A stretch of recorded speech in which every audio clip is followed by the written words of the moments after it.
Bonsoir. Sorry for the little delay.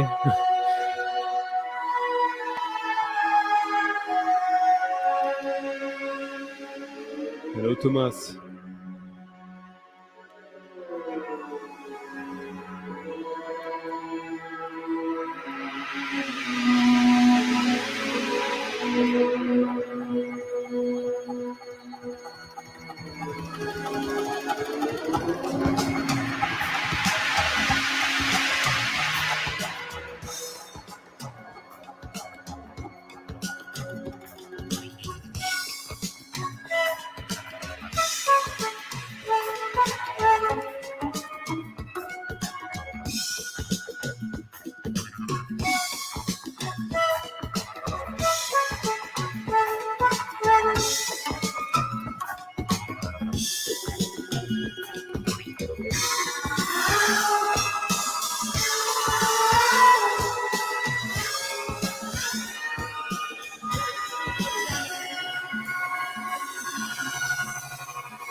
Hello, everyone.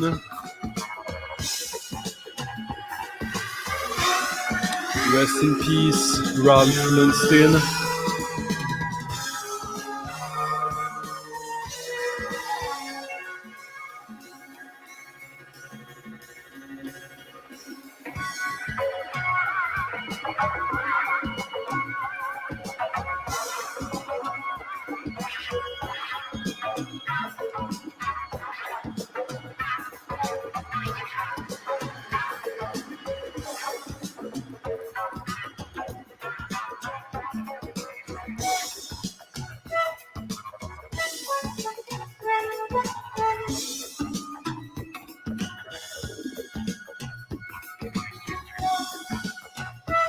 Ralph Lundsten, the Swedish Thierry Henry, the Swedish Terry Riley, if that makes sense.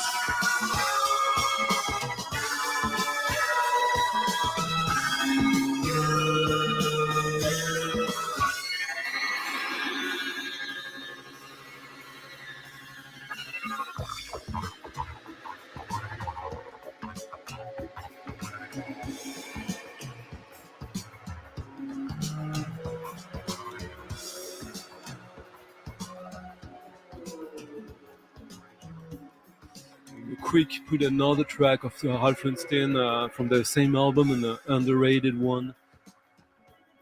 Ralph Lundsten passed away this week.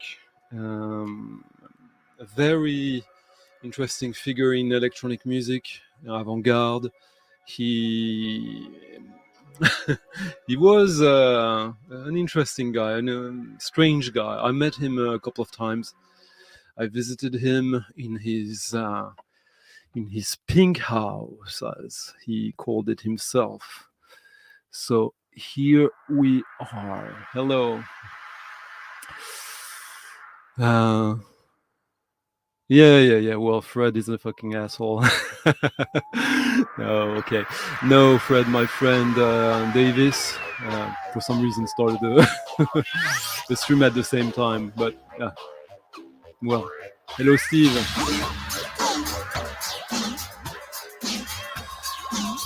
Bonsoir, Stéphane. Yeah, so this is the new age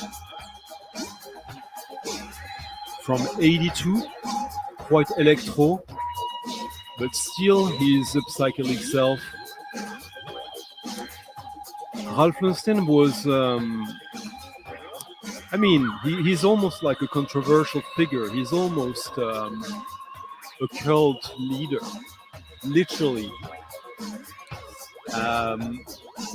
When I first visited him in his house with my friend Josh, He demonstrated a bunch of custom-made synthesizers he had.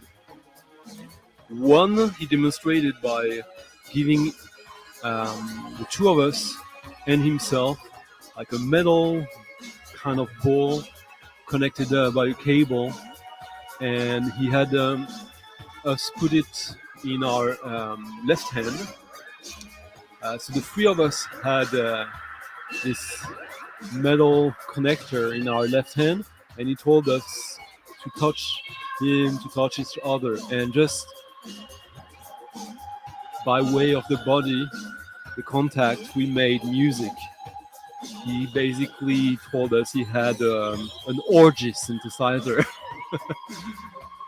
Hello, Angela. His stuff is fairly easy to find in Sweden. Yeah, I mean, he was, as you can see, he was on Harvest, and he had a contract with them. I think I played. Tell me if I'm wrong, but I think I played this Discophrenia a few weeks ago already, also on Harvest. Quite disco-ish. This is like funky electro, but in 1960 he was making straight up experimental avant-garde electronic music. He created the first private electronic music studio in Sweden, and well, the guy had an ego. he liked himself very much, but let's be straight, like from the late 50s, early 60s up to the early mid 80s, almost all his records are worth getting. After that, it becomes like pastoral new age, and losing completely the grit. So, but he had a long life, interesting one. He was an early father, a late father, and yeah, I haven't heard too many people talk about him. I might be doing a video about him, I guess. Yeah, I have some footage of my visit there, by the way, so I'll try to uncover that.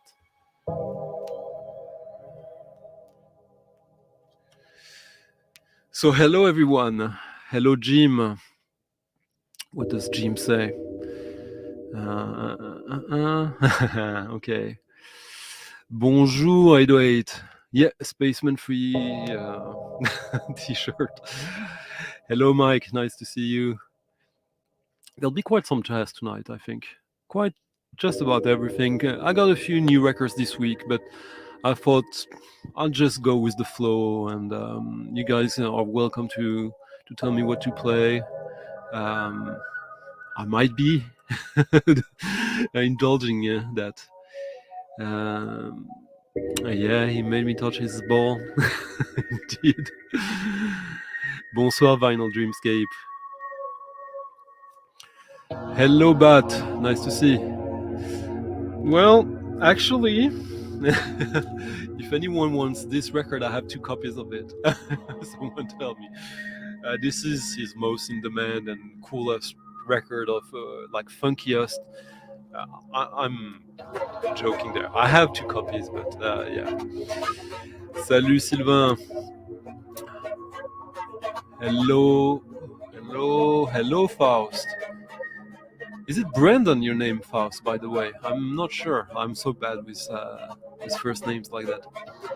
I'm playing a record I haven't played much since I got it, and it's pretty good. It's pretty odd. It's a duo that is a couple, and they've been around for a long time. I think they're from the Netherlands, and this was kind of their return after a long time, like 10 years of silence or something, maybe more. I'm not sure. It came out on I believe it's a Canadian label, but I believe it also might be from the Netherlands. It's both. The label is called Tabernacle, which is like the most common, or the cliché, like swearing in Québécois, Tabernacle. But this is the Connection Machine. wonky techno electronic music. You can hear these like heavy Detroit chords, quite psychedelic, like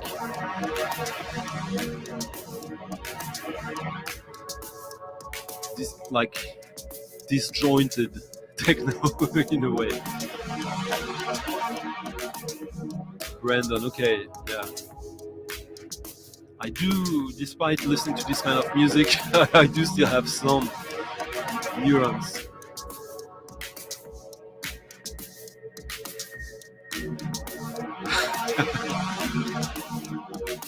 It's not I don't want it, it's I get them because yeah, it's a good trade.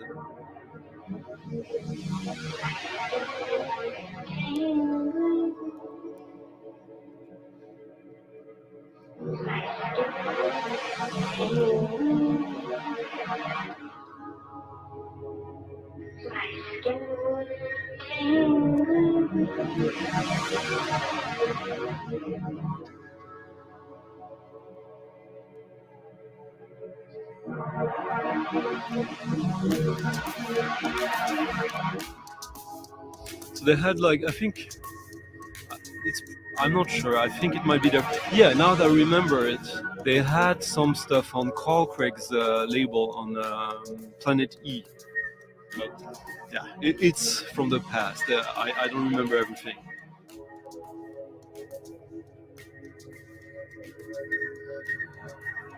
Oh yeah, the Ralph Lundsten. He had quite a massive discography. Here is like a sample of it all. I wanted to play this one, but I couldn't find it right now.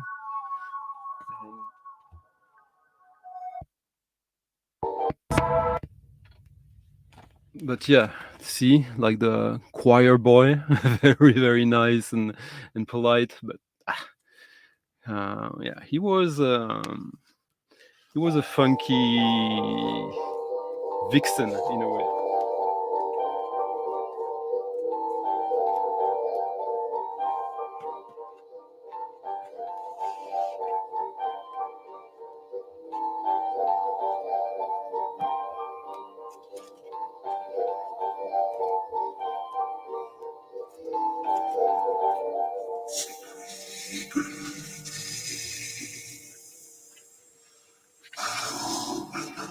Hello Tom, hello Michael.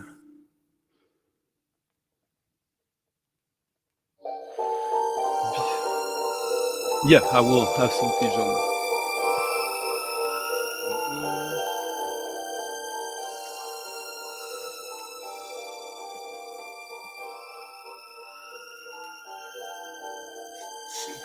If I find it, the chaos has already taken over. What the hell?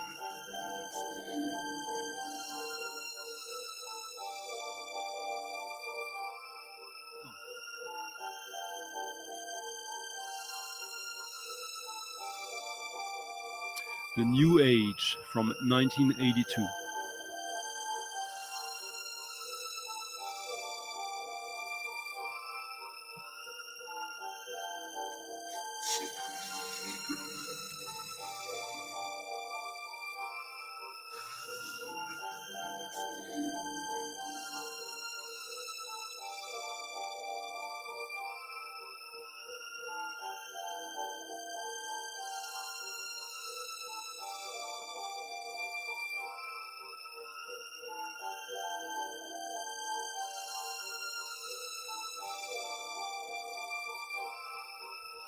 Okay, I see that Aaron Metal Theologian is getting mad, but that's life.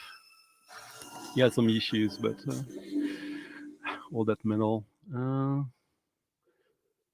Dot Records. No, I don't know what you're talking about actually.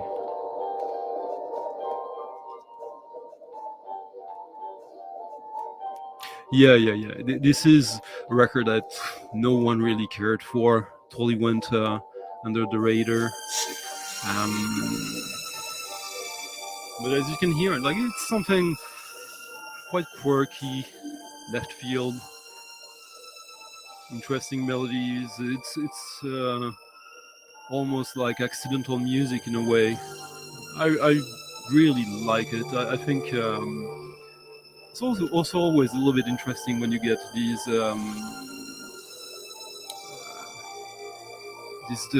duo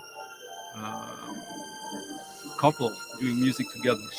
Not the most common feature.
Now something a little stranger and more challenging maybe, but still an interesting record. I'm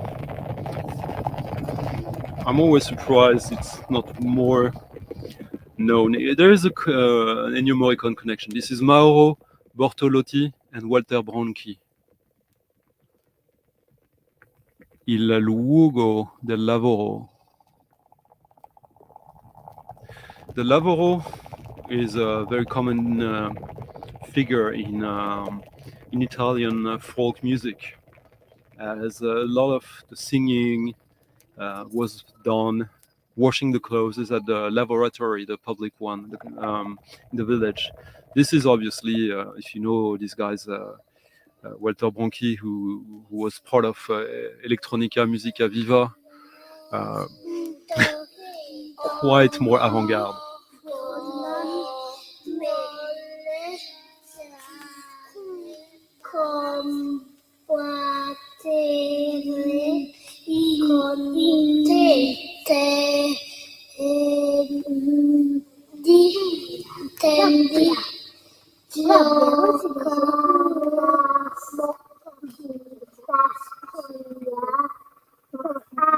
Yeah, this record, I remember getting it because it sounded interesting. I had no way of listening to it.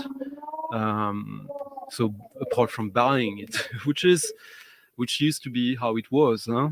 But I got this like 6-7 years ago for a reasonable price. It's not a super expensive record, but not a cheap one on Edipan. You can still find like mint copies of it. It's a difficult record, but yeah. Mauro Bortolotti. Yeah, well, he's a pianist, organist. He's a figure of contemporary music in Italy, and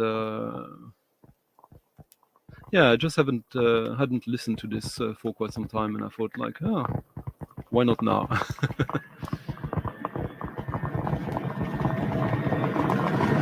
Yeah.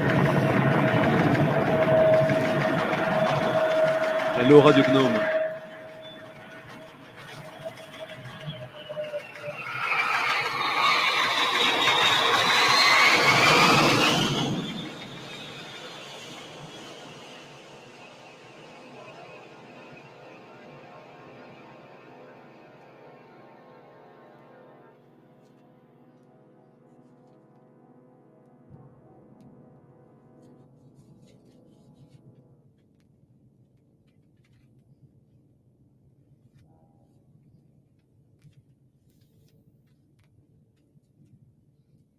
And that's some heavy music that I guess is not background music. Or maybe it could be, but it would be quite weird.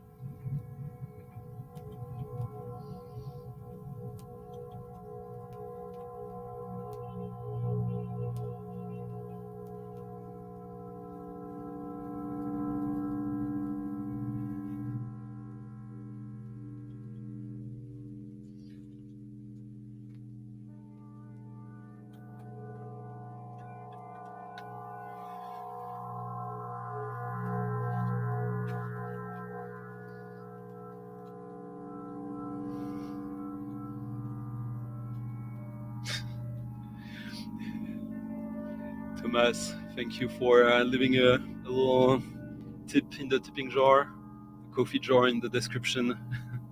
Much appreciated. Yeah, this is the kind of records that nowadays, back then when I got this was like taking a chance and a bit fearing, like, is this going to be something that is a curio, or is it something that is going to be actually interesting, challenging, enjoyable? Some records turn out to be duds, I would say.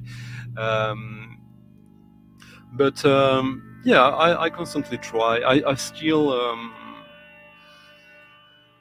I mean, everyone does that, I assume, but yeah, my scale is pretty scary.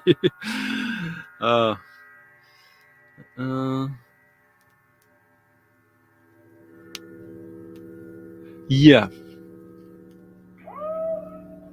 Yeah, you have to like listening to that kind of music. Obviously, you're looking for connection, a harmonic connection with your ears,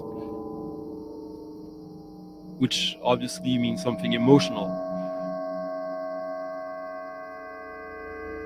But as you can hear, like, these guys are composers. These tones end up creating harmonies, and this is a choice, which is why it's interesting also.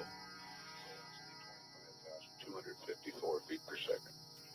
Oh, yeah, I could do that. I have almost everything, yeah. Altitude 100 Hey, Roberto. nautical miles. No, wasn't it the metal theologian who sent you? Shut down right on time. 1.4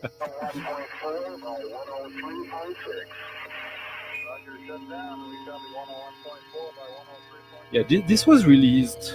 When was this from?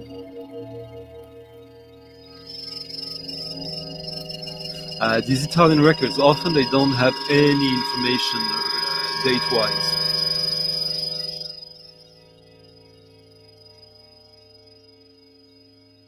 I would assume this is probably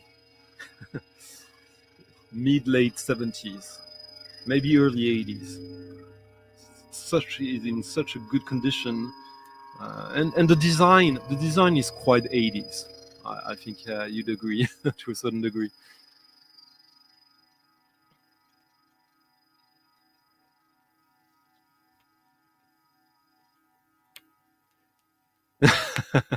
Oh, okay. That's an interesting job. The Buzz, Walter Branchi and Mauro Bortolotti is The Buzz.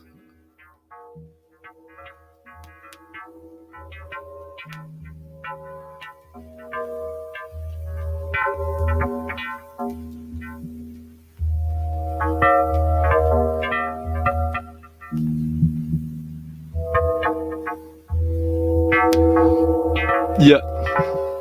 Hey, Frank. Well, that's the thing. when you have to pay 45, 50 bucks and you don't know.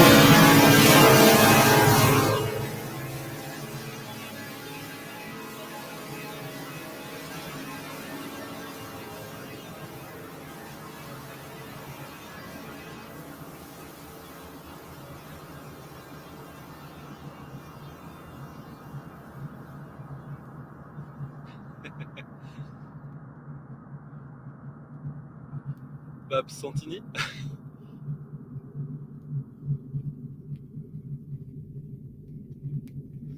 Yeah, so I thought, I kind of start quite early with the heavy, how do you say, divisive stuff, right?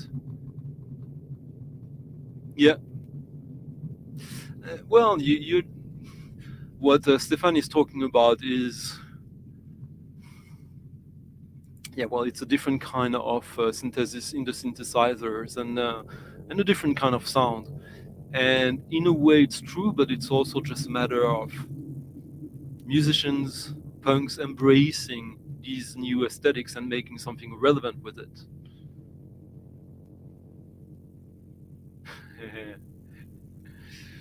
Yeah, 86. Hey, Liam, did you finally get to check that Pink Industry track I played for you last week towards the end of the stream for your birthday? God kväll, Mikael. God kväll. Hoppas allt är bra med dig. Yeah, see, now it's getting a little bit nastier.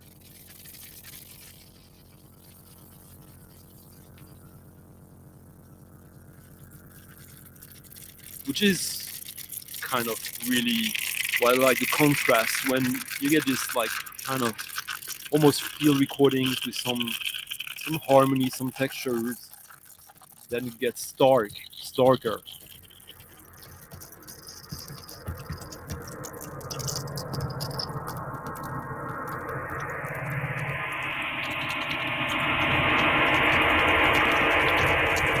That's true too. Thank you, Sean, for leaving a little tip in the coffee jar. Thank you so much. Much appreciated. Where is Sean? I haven't seen him leave a message yet.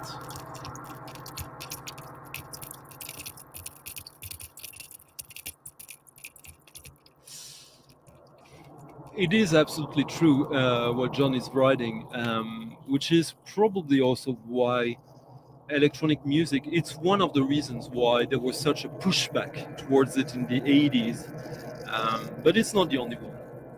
And in the end, I believe it is kind of misguided because, yeah, again, it's about finding time to embrace the new aesthetic and new technology. Yeah, the DX7 is an amazing instrument. You just needed to find someone to do cool stuff with it, which eventually happened. Aphex Twin and Otaker did a track solely made out of DX7, and it's one of my favorite tracks of theirs.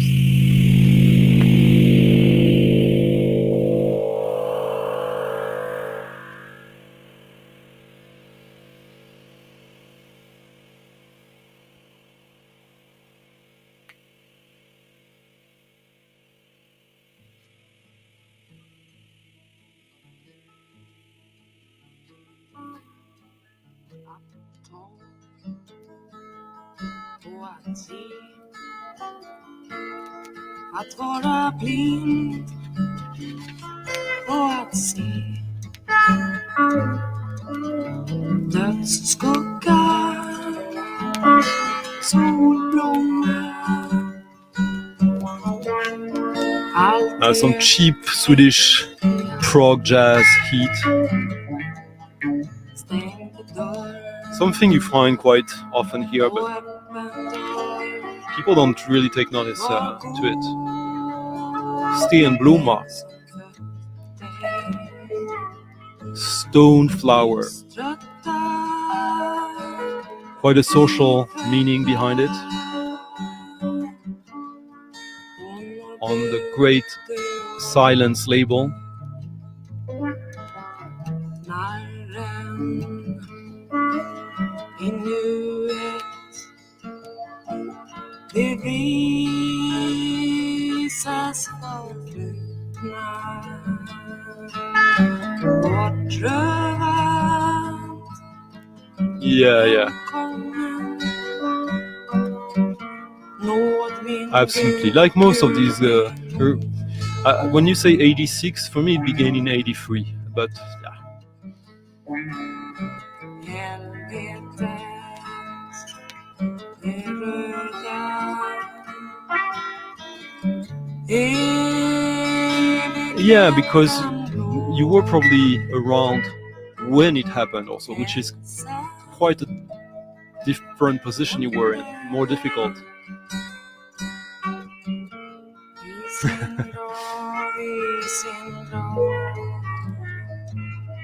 Yeah, those were fun, Michael. I was there, and yeah.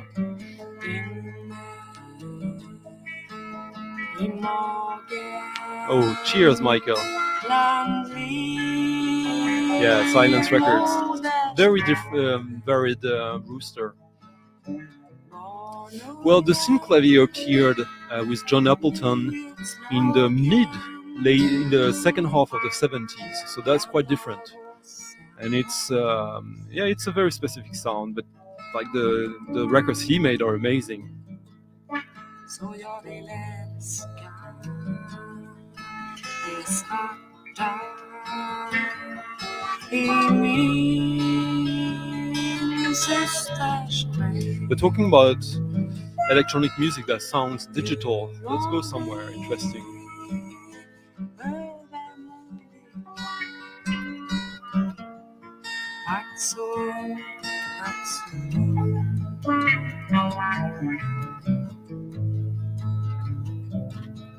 Så att ta och att ge, att vara blind och att se dödsskugga, solblomma här och nu och här.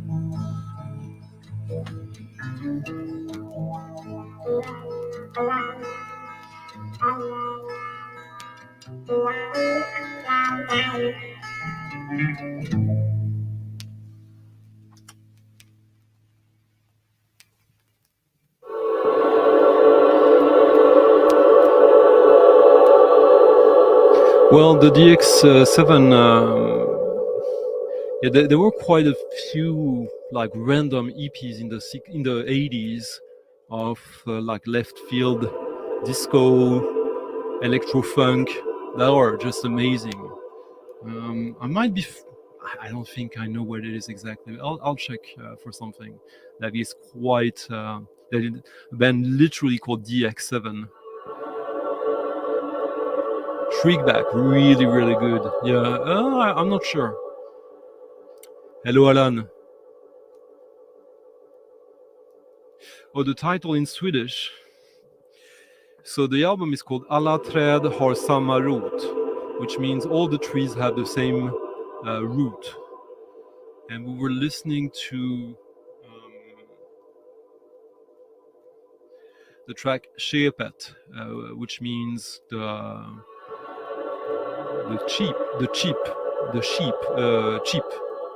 boat.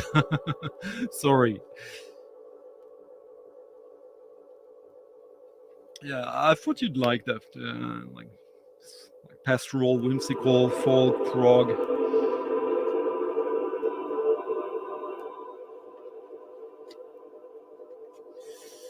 This was distributed by Sam, by the way, which it's an interesting story. Most Swedish jazz, folk, prog of the late 60s, 70s, and early 80s were distributed not by like private companies, but by a cooperative, which made all these records of kind of left field music available everywhere in Sweden. Very well distributed, affordable. You could find them in the at the local Walmart, Consum.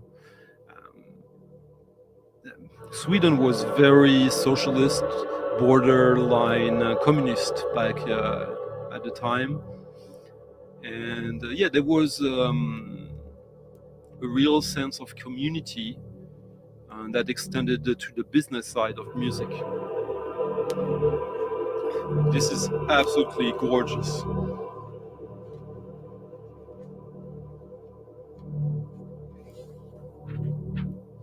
I will not sing you the lyrics, Alan.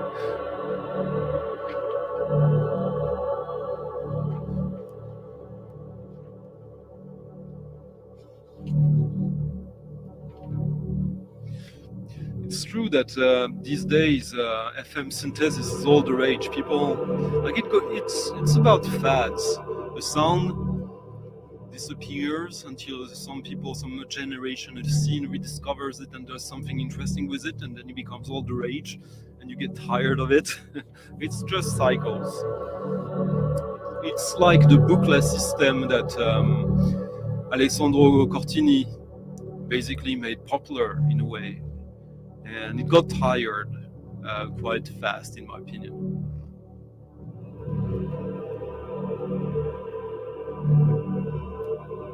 Wow. Yeah, that's a nice second-hand instrument to find.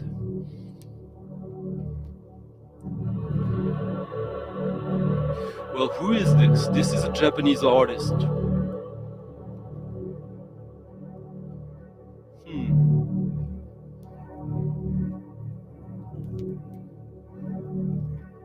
Oh, okay, other musicians. Yeah, I assume they would. Hello, Noisy Beast.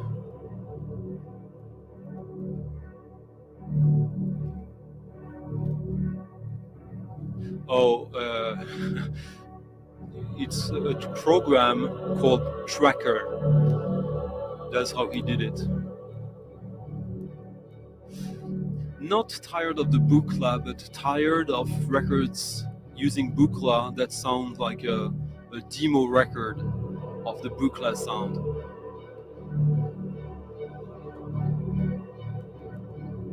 This is Ryoji Ikeda, by the way.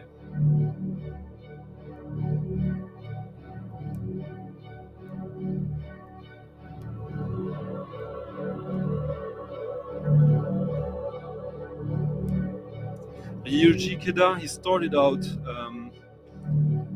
as a composer of a dance troupe in Japan called, the name escapes me, was it Dumb Unit? Maybe, something like that. And his first records were released on Touch Records in the UK. This was released on Sako, Pansonic's label.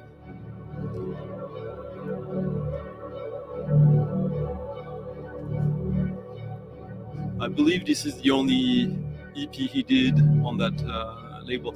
I say EP because it's a 2 tracks EP, but it's over 32 minutes of music. So, yeah, you call it what you want. I know that so many people just focus on albums and for some reason ignore shorter formats. With this kind of music, it's a shame. But I guess it's also more unusual for these artists to release EPs, especially of that quality. And Ryoji Ikeda, he made a name of for himself because of his very digital. He did video art as well, but his sound was very like sparse, glitch, digital. And this is all synthesis. This is not like strings, orchestra, or voices.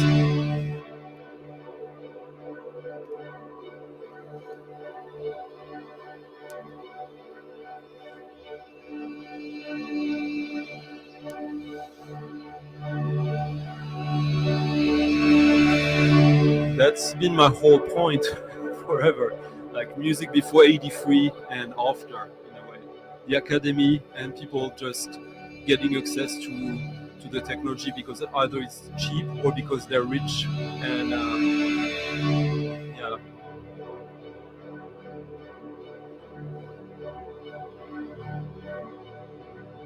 Yeah.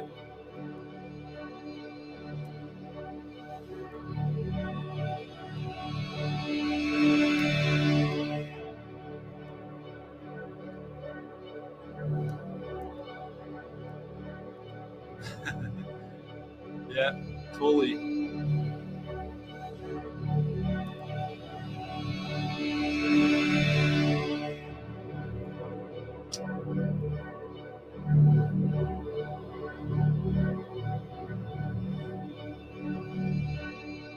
Marriage.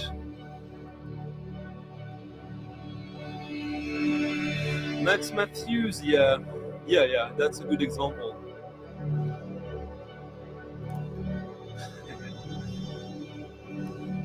Yeah, this is just bliss. See how he almost makes this sounds like a harmonica, but still something else, something eerie. Hello, Danielle. Are you out of the work? Is it the weekend already? Hello, Rast.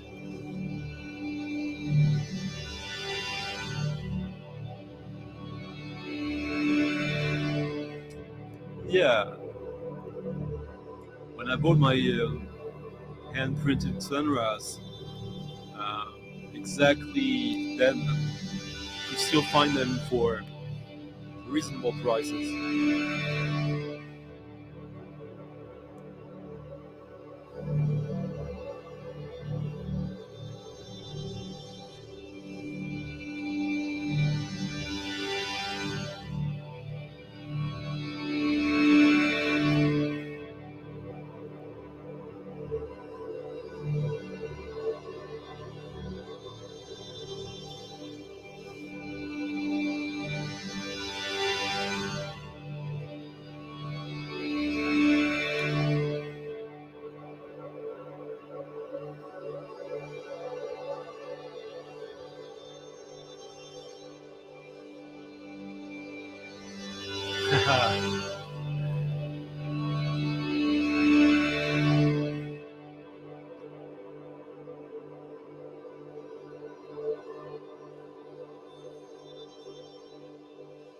Yeah, at least some a point of view.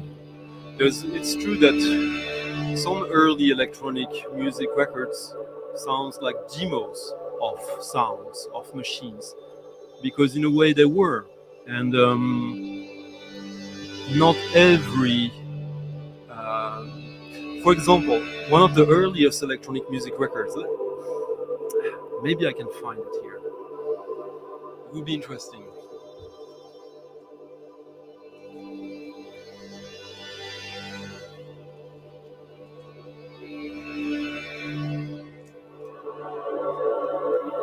Yes, we might be so lucky.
I do like the Swans. I haven't listened to the new one. I don't think the Swans can surprise me anymore. I doubt it. I will listen to it, but the past few records, they're good, but I wouldn't go as far as saying it's fan service, but I'm not getting anything challenging from it. It's just great music, great rock music. Oh, nice.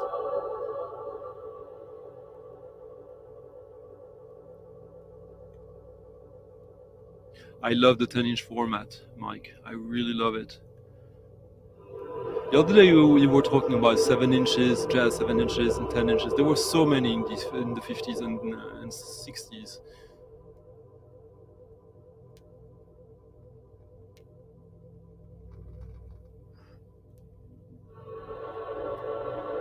This is heavy on the bass frequencies.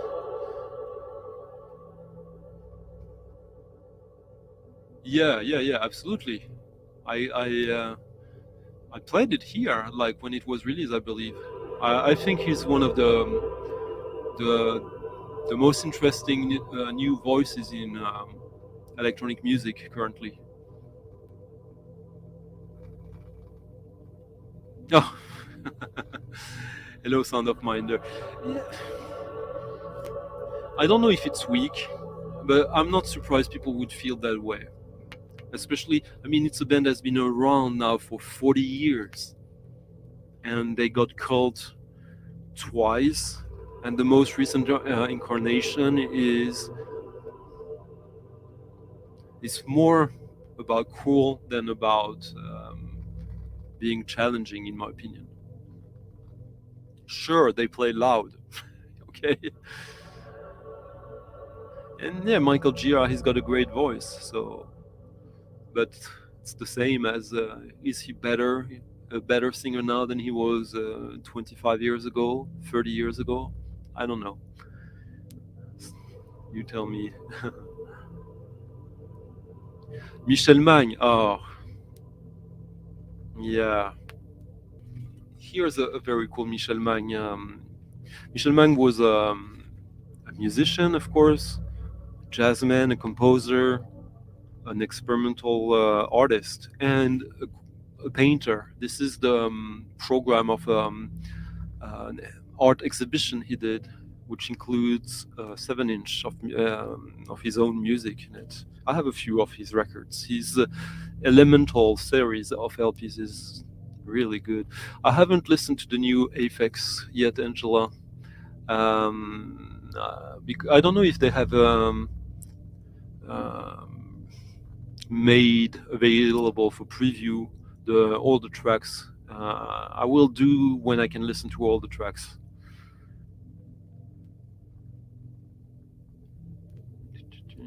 I think he is Michael.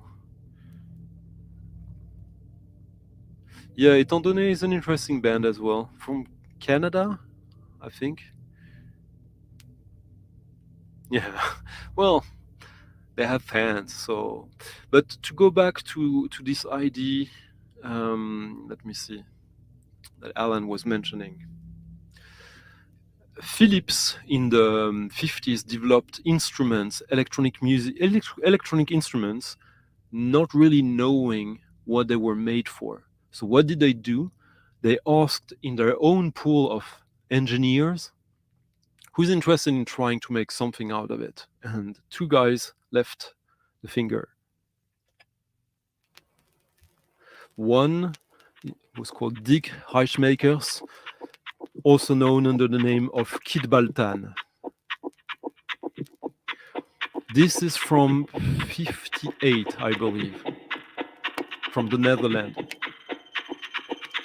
This was released on his album Kid Baltan, Songs of the Second Moon. This is the title track.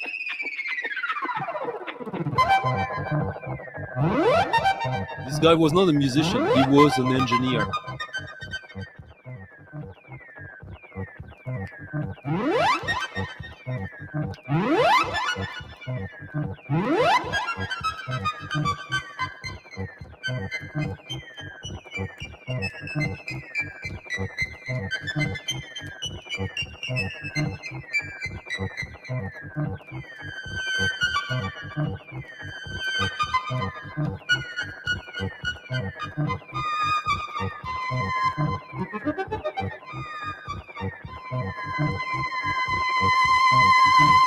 find this absolutely fantastic.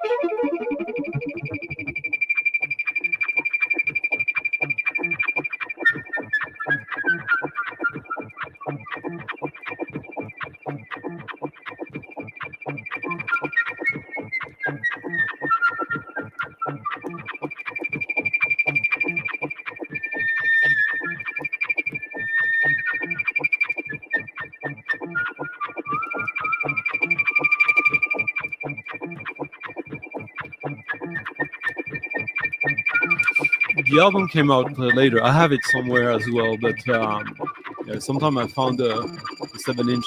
It was pretty fun.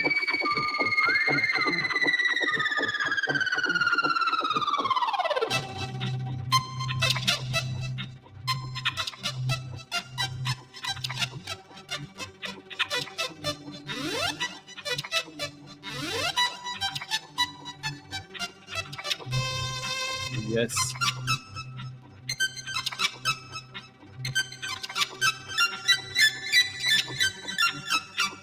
Yeah, there's a box set, a CD box set I have somewhere that is just impossible to get through because there's so much incredible stuff there.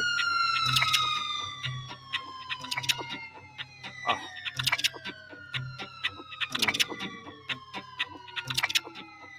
Yeah, the other side is the well-known, it's an electronic version. Let me play it to you quickly.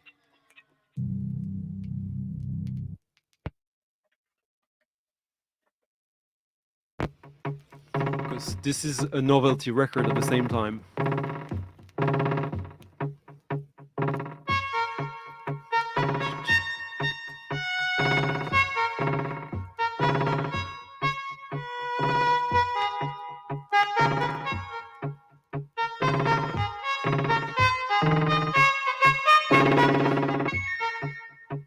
Yeah, the other side is still crazy. This one is a little bit more novelty, but it's still fun. The sounds are amazing. Like the drumming sounds.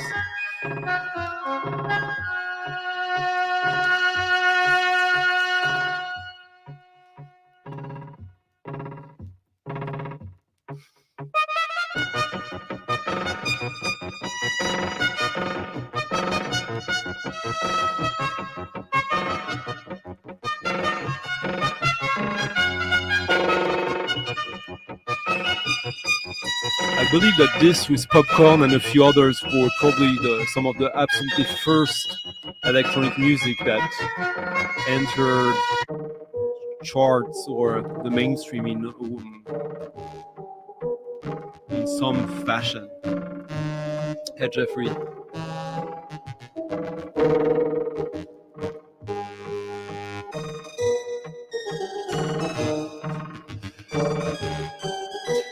By the way, the album has one track that has some insane drum programming that sound like Bruce Dittmaster or Square Pusher. Tracks from like 60 or 61. I'm not sure exactly on it. Yeah, Popcorn is amazing. It's mind-warm.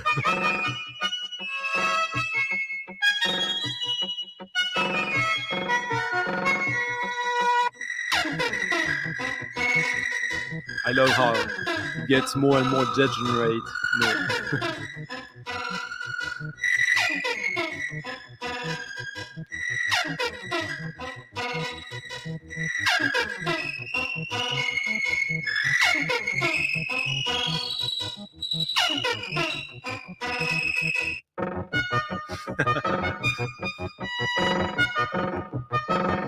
Hey Dave. Ding, ding, ding, ding, ding. Hello Nathaniel.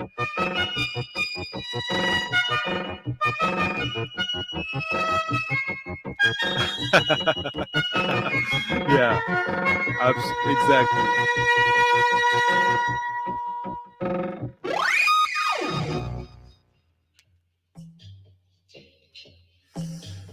Now, so now you had the engineer, who's not a musician, who's put in the position of making music with electronic instruments. Now you have the street musician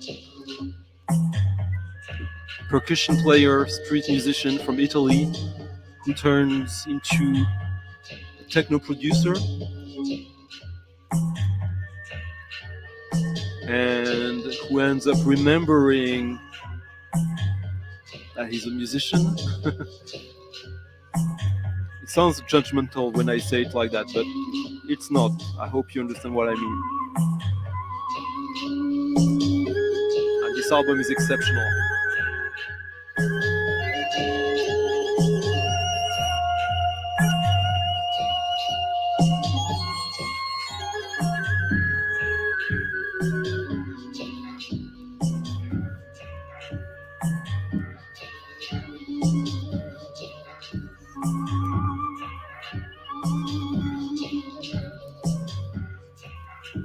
So this is quite difficult to define album, as it's electronic music, it's industrial, it's like tribal drums, it's a drum album. This is Lucy.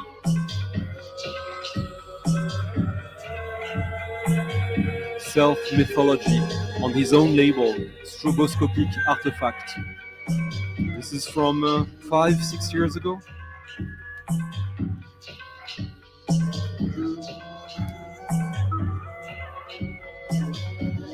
Oh no, 7 years ago.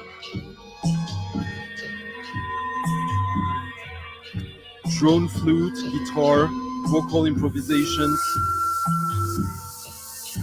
acoustic drums, electronic drums, synths, computer production.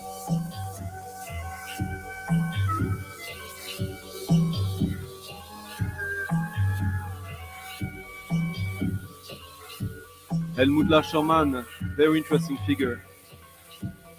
Still around, still making music, if I remember correctly.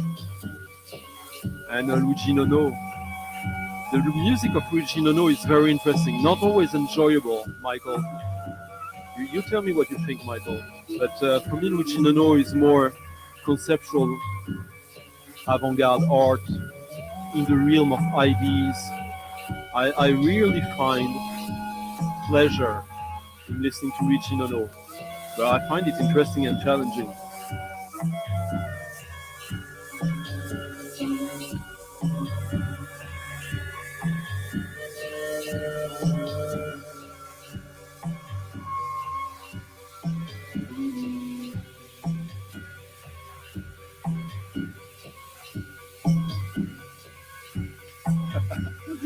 Cheers, Daniel.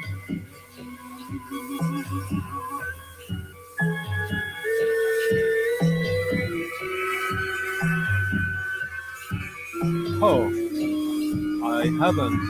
I will definitely look into it, Angela. Thank you for pointing that out. Or I don't remember at least.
So that was Lucy on his album, his third album, Self Mythology, completely different from his two first albums and the stuff he's done since that, which I don't find to the least as interesting as this album.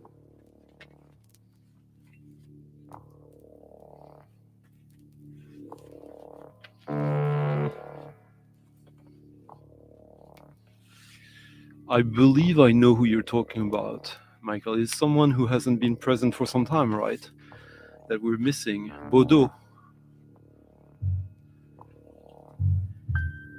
Where is Bodo, by the way? Bodo hasn't been anywhere in so much time.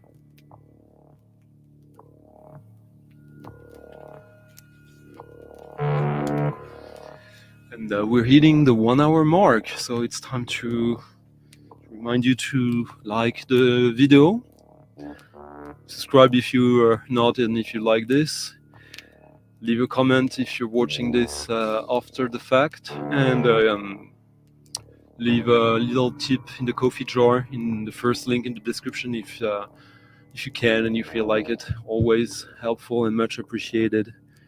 Tonight Thomas and Sean delivered. Now this is an odd record. This is a compilation curated by Konrad Schnitzler, featuring a stellar cast of Maurizio Bianchi, who we listened to in the beginning, Freddie Frank, De Fabrique, Yoshi Wada, Wolfgang Fenchel, Ken Matsutani, and others. Roll Commando, others that I don't know. So Japan, Berlin, Rome in Italy, Udinese, Denmark, USA. I found this in Japan, actually.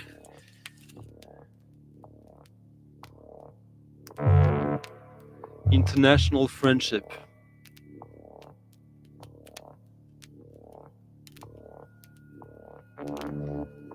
Electronic effects by Konrad Schnitzler. Between each tracks, there are like all these small sounds. Oh, thank you, John. John Levinson just left a very nice tip in the coffee jar. Thank you, John. Much appreciated. Konrad Schnitzler, someone I rarely see mentioned. He's one of the biggest figures of electronic music in Germany in the 70s, 80s. And there was quite some hype around him like 15 years ago, but it seems to have disappeared for some reason.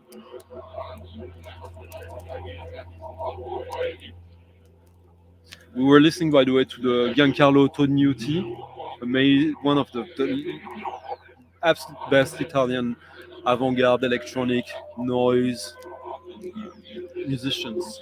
La Mutazione, his album is like so good. Maybe I'll play it.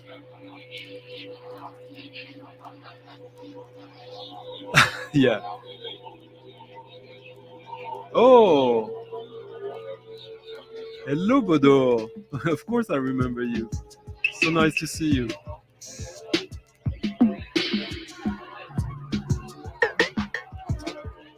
I hope you and your son are good.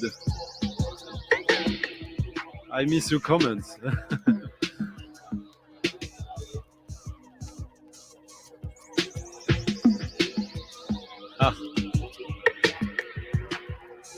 Thank you, John.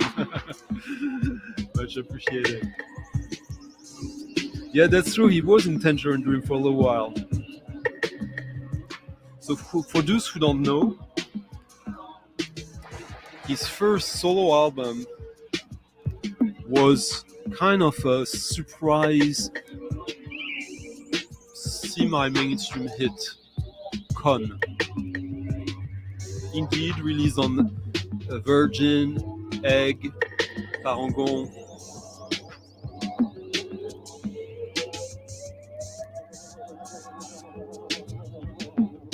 The record I'm playing now, it's just a nice compilation curated by him with great artists, original tracks, and it's kind of an oddity. So I thought, like, I'll just play a few songs of it.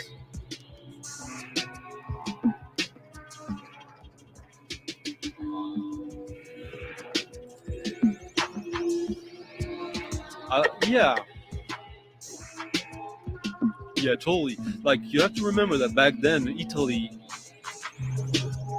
probably one of the most political places in the world, like where the fascists and the communists were as strong, depending on the year. But the architecture, the economy, the sports, the entertainment, everything was political in Italy.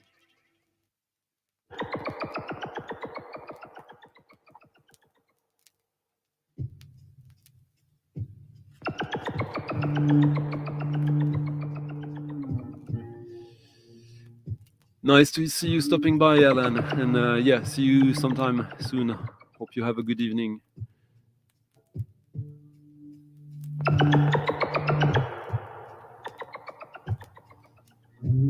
Yeah, and Bodo makes he makes the same kind of spelling mistakes I do.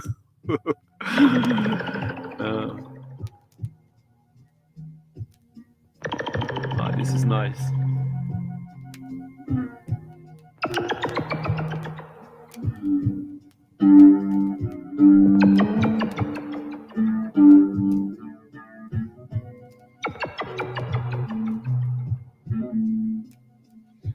I think, I don't know if it's a cheap record or not.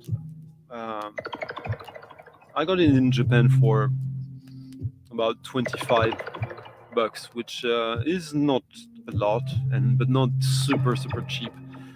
I would suspect that eventually, considering the talent and all these tracks being exclusive to this should not be an extremely cheap record. But what it is very interesting and nice, and an unusual sample of artists. If you'd want to confront yourself firsthand with the avant-garde electronic from both the academy and the left field, the punks, the experimentalists. Yeah, it's a very good package.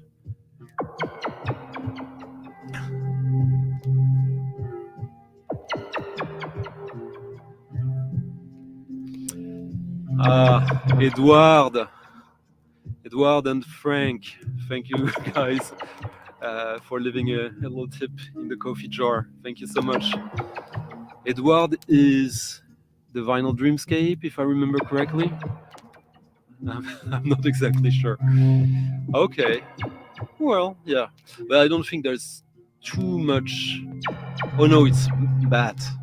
Edward is Bat, I think. I'm so bad, guys. Sorry, I'm not Rachel. She remembers everyone's name. Well, yeah, so... Well, this is what I think it should be worth, in a way. I mean, it would be nice if it was like 15, 20, but...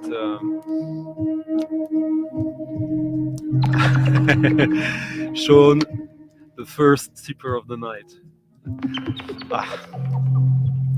Who am I to criticize? I'm called Stunty, Stunt Frog Confusion here. Some of you know my real name, but what is it with this whole world of experimental music, or not just experimental music, but it's interesting that like this week we had this new social media platform, Threads, competitor to Twitter from Instagram, from Mark Zuckerberg. Will this create a new pattern, a new social behavior? Will there be art spanning out of it that could not span out of anything else?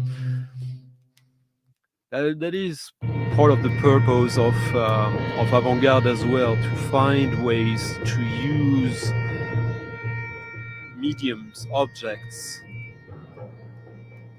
systems and reveal a language that was not originally meant for it.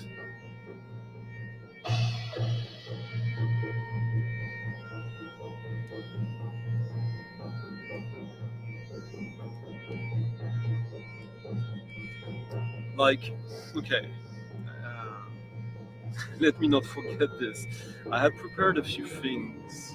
I just have to find the records.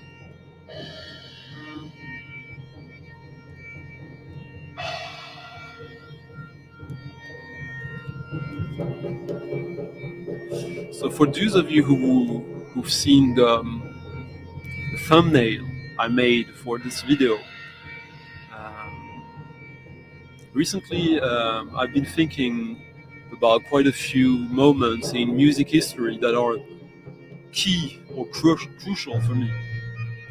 Probably on the anecdotal side of things. This is really nice.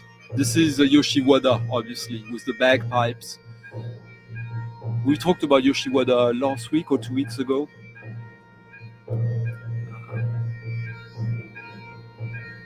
Japanese artist who went to New York in the early 60s, became friends with, or close to La Monte-Young, Terry Riley, and who started to connect these bagpipes on vacuum machines, vacuum cleaners, inverted, so that it would create a constant flow of air breathing into the machines.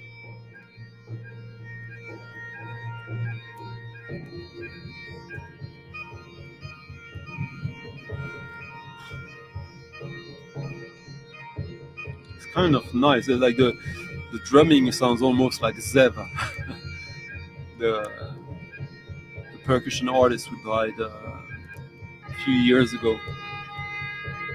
But yes, okay, so I lost my train of thought. But yeah, for me, moments like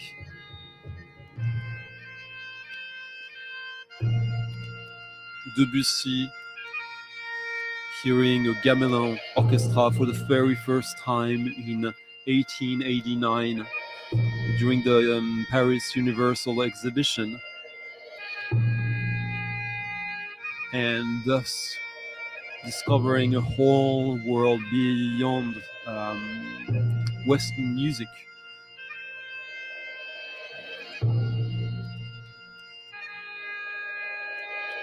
Another moment that didn't have really the result we could have hoped for, but a moment that nevertheless existed. If you check the thumbnail I created for this stream, which I'm gonna play the records. I'm gonna play some Konrad Schnitzler from his first album first, and then we're gonna get into that, and you guys will tell me what you think. Yeah, Zev, indeed.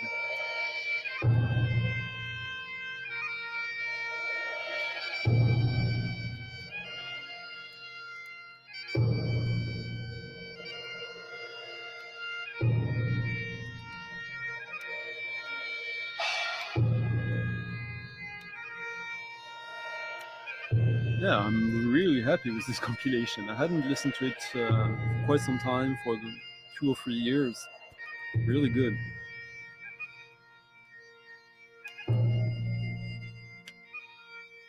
Hey Kyle, nice to see you. Thanks.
And this is such an amazing album from Konrad Schnitzler.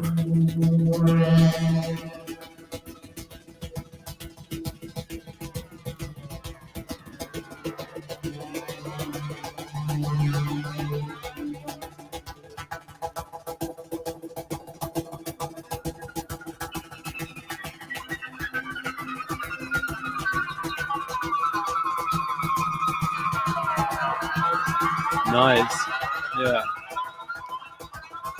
Well, the one on FMP, really.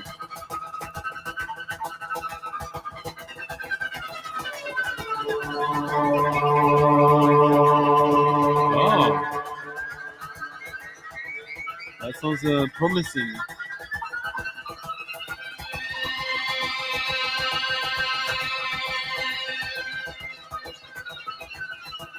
Well, who knows, Mike? Maybe because of that, it will be easier to subvert and create something out of it.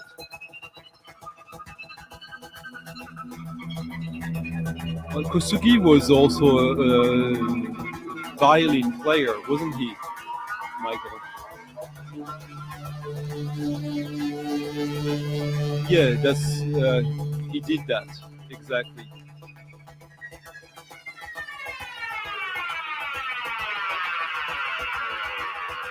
Absolutely, very interesting musician. I've seen him a couple of times in France. Like, more impressive live than on record, as far as I'm concerned. Hey, Chris.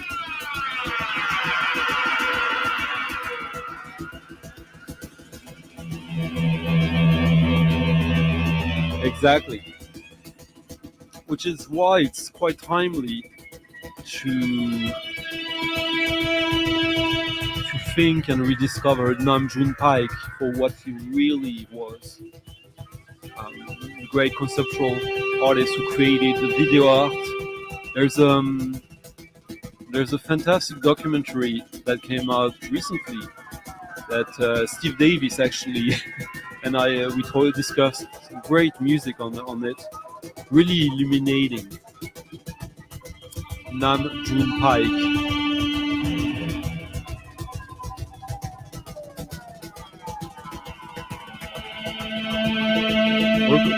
Crazy drummer, Thomas. But yeah.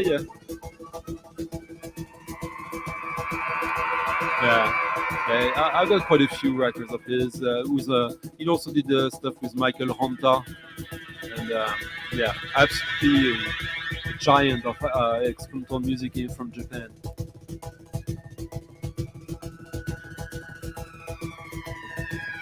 So throughout his career, Konrad Schnitzler's names, album names, were all puns on "con." Or he was always using that. He has a color series, blue, red, yellow.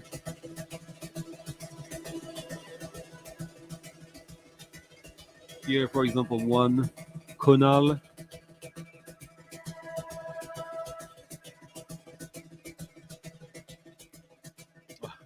Konrad and Sona. Yeah, I have quite a few. All of these records have been reissued by Bureau B.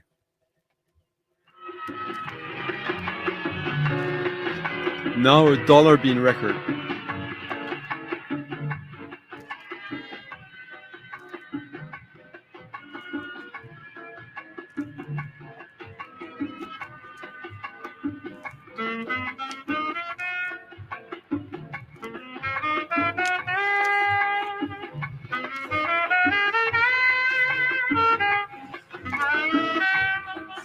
This is from 1952. Very bad sound quality recording, but what's really interesting about that record for me, there are these tracks, and there are tracks that are more free, and tracks that are like kind of interlude with the main artist talking, ad-libbing, but in a way that becomes art.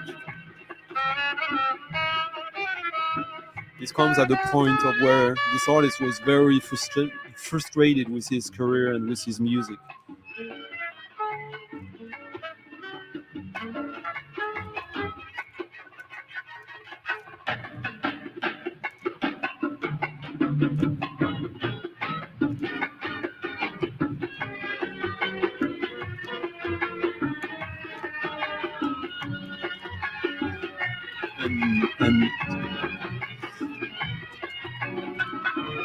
And this is Charlie Parker.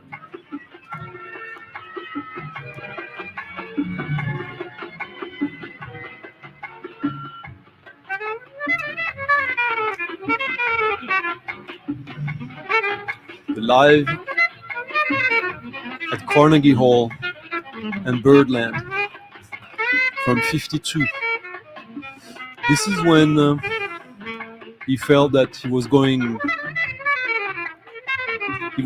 to do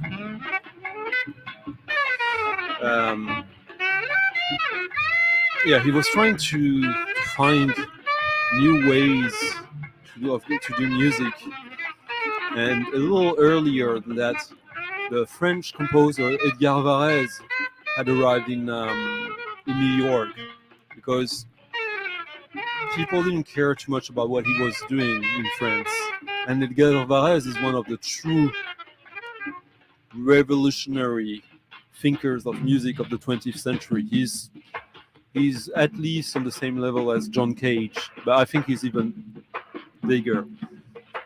And the story goes that Charlie Parker knew of his presence and was looking for him, pursuing him, trying to convince him to give him composition lessons, because he felt that this was where he needed to go next in his musical career, if it was to still have a meaning to him, if it was to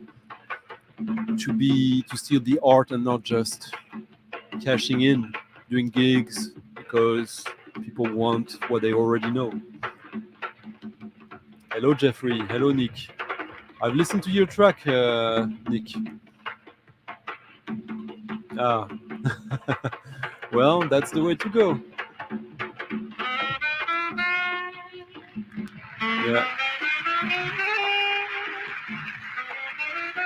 Yeah, this is pretty unusual for Charlie Parker, this album, in my opinion.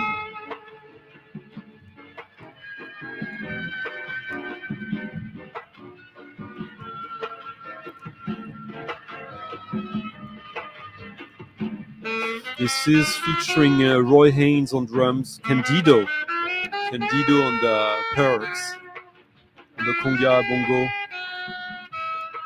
on this track at least.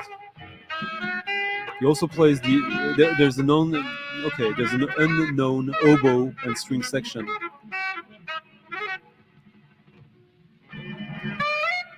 You also have Walter Bishop on piano, Walter Yost on bass.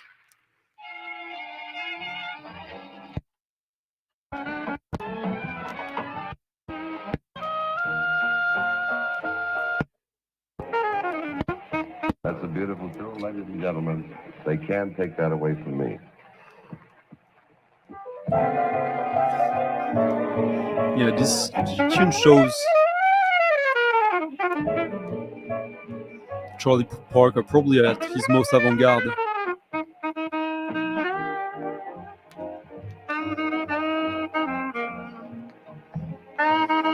Yeah, we'll talk about that later, Nick, on Where You Know.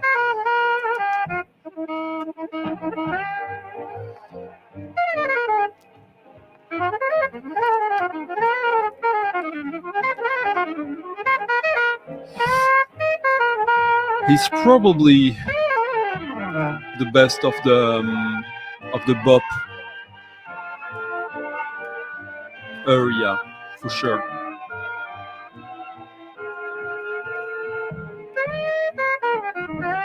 Oh, okay, not this one, right? Because this one you can still find for less than $5 for sure.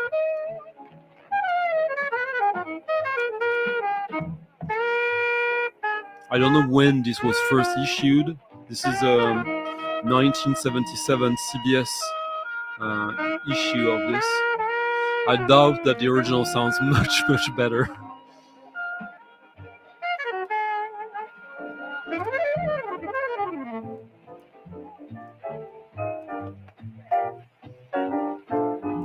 Yeah, that's the one, Mike, exactly. Yeah, this is his saxophone playing on it is maybe the earliest form of free jazz in a way.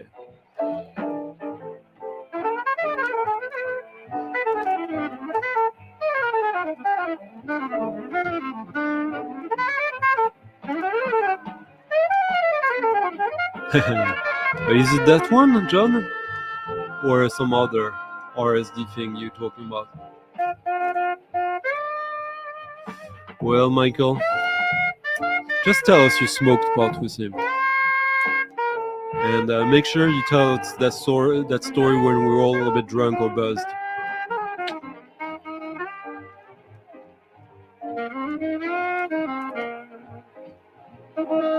Ah, very nice, Angela. I'm curious about it, actually. But as I was saying, when he was doing that, he was feeling at a creative dead end. And he sought to find a solution there. Edgard Varese.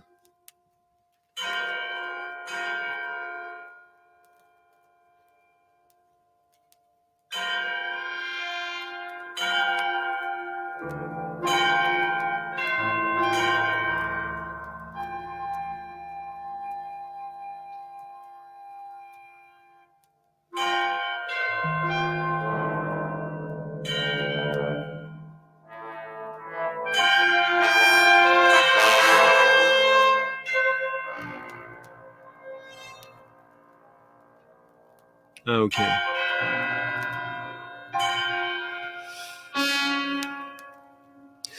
What's interesting is that the work of Edgard Varese, we're listening to Désert, by the way, now, or a small piece of Désert, which was composed in 54, this one.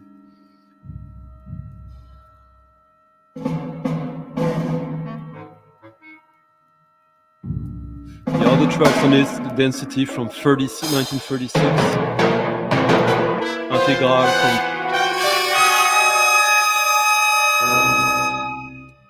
Yeah, his work spans from the early 20s to the late 50s.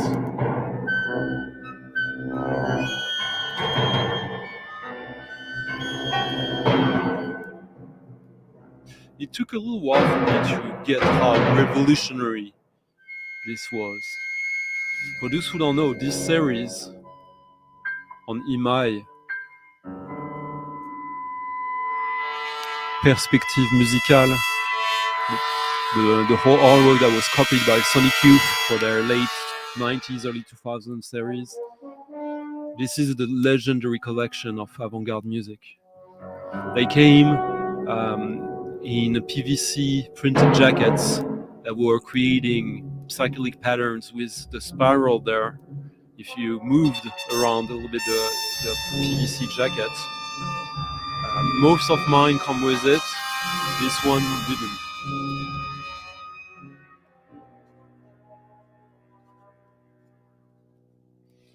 But the work of Edgard Varese, it's not huge.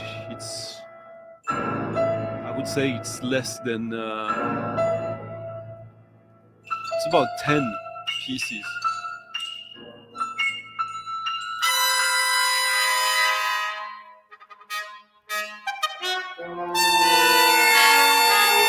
But this from 54 uses electronic sounds and music created at the Columbia Princeton Electronic Music Center. 54. This is why also this was revolutionary. But he didn't use it as a gimmick though. And he has a track called Poème électronique, which is the earliest electronic music, even if it doesn't use electronics, because electronic is not just a technique, it's also a way of thinking sound when it comes to sound, a way of how sound can be diffused, shifted, manipulated, but it can be manipulated. The sound of the orchestra can be such from principles that would become technically electronic music, but when the idea existed before even the sound existed electronically, and Varese conceptualized that.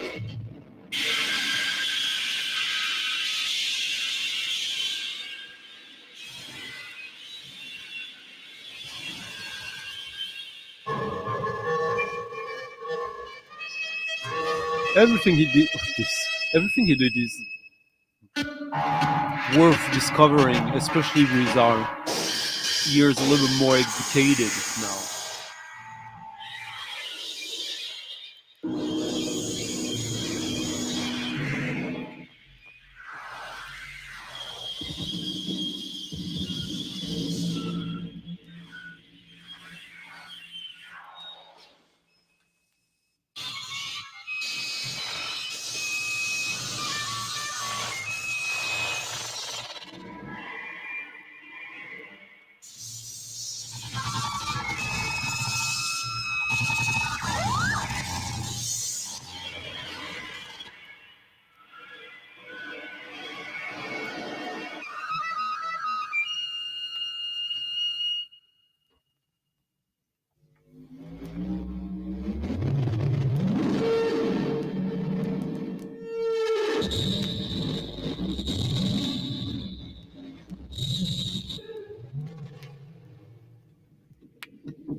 Yes, that's what I was explaining that. And this is kind of the theme of the thumbnail I created for this stream. If you look at my community message announcing the stream, I think you can see the whole picture if you're looking on the laptop.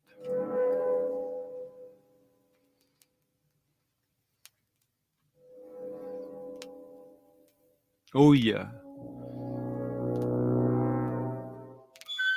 Well, I would say that yeah, was more. But I don't know how two-way it was.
I'd be curious, Michael, if you let me know what you think of that picture, by the way.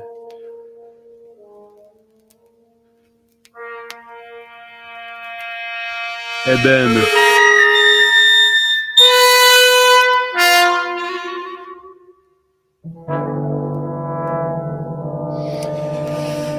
Well, they were kind of locally released as well, so. But yeah, unobtainable and unavoidable at the same time.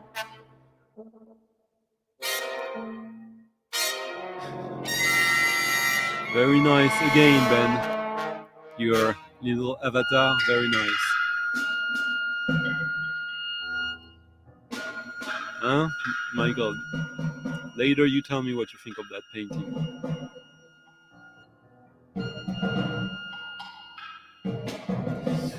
But as you can see, one of the absolute earliest example of true electronic music, or electronic music using electronic means, even if he did electronic music before electronics, which is like, I guess it is mind-blowing or puzzling in a way. But it's like when Roland Kane was doing cybernetic music in the 60s.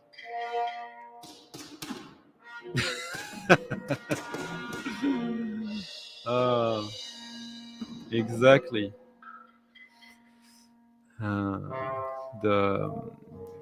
What's the name of that one? It's the one with an with an English name. I have it here somewhere.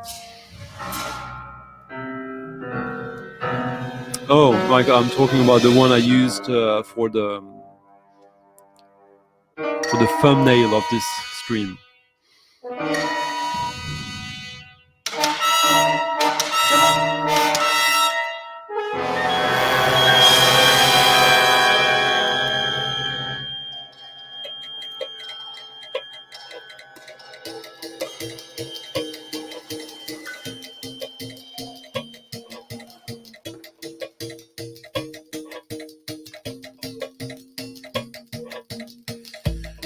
Now, someone who did an amazing, mind-blowing first album, so much so that after this I was expecting huge things from her. She delivered a new album recently that was quite a letdown for me. There was a concept behind it and I thought it didn't work. This is obviously post-club techno, which means it's barely techno anymore. I don't think I've played that. I featured that in my best of 2020 list, I think, if I did one like that.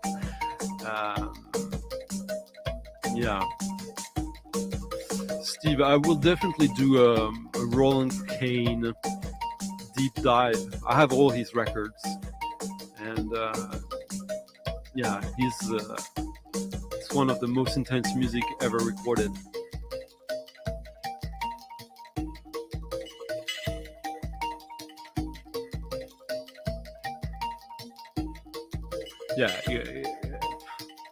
For me, it's almost on par with Xenakis, what he did. His music is less available, unfortunately. I have all these box sets on vinyl, but so this is Upsami.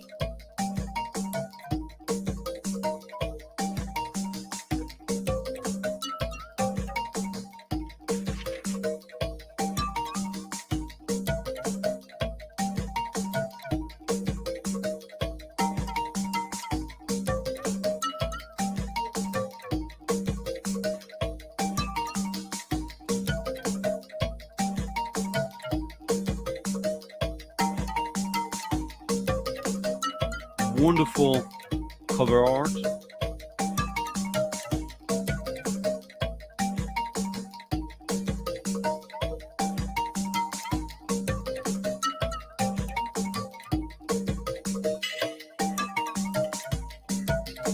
Upsami, double LP, just beautiful, rhythmic, fun, beautiful, challenging, interesting rhythms. Just a pleasure. The whole album is joyful like that.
Okay, I did. Yeah, well, sometimes it's summer. It's always a good excuse. Oh, I mean, there's no problem in playing sometimes a real good record again. I try to never play twice the same record though, but sometimes, you know, memory. And just sometimes I just want to listen to and share these records again with some of you guys. People come and go. Okay. Well, the records I have from these incredible box sets from the early 80s, I don't think Jim Olk was making music back then. But recently he did, yeah. Hello, Avant-garde. Nice to see you.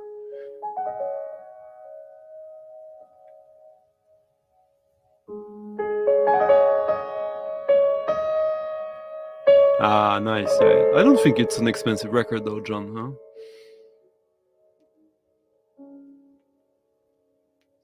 There.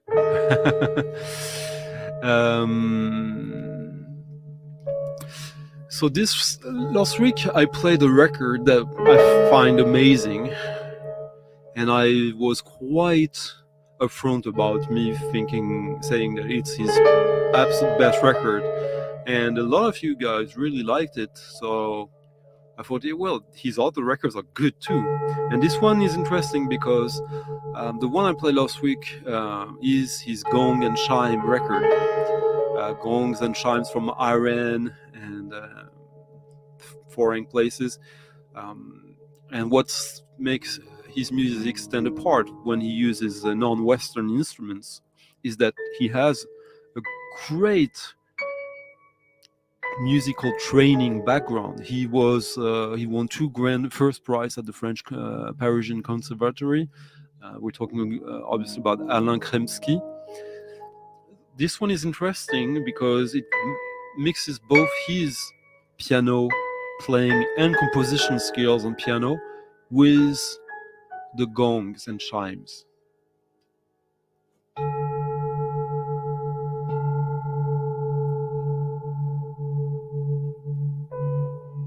And obviously this is still a dirt cheap record, despite there only being one pressing on Prestige Ovidis. Ovidis is the label. Prestige is the series. Alain Kremksy, Vibrations. Absolutely stunning album.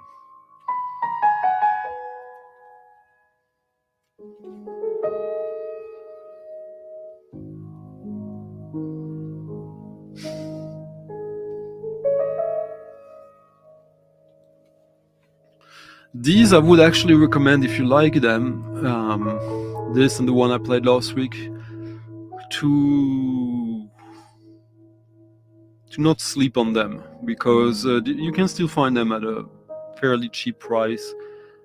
But I don't think online it will be cheap for much longer. These records, you can still find them every now and then in France. They're not super rare. They're not that common either. Especially since when he finished his training and won those prizes, he went straight onto the east, the far east. Like a lot of composers from the time became Buddhists or very interested in all these philosophies and religions. And he only came back, it took him a while after he came back to Europe to leave that behind him, to go into more traditional Western composition. And probably influenced by all these experiences, but that sonically and aesthetically it is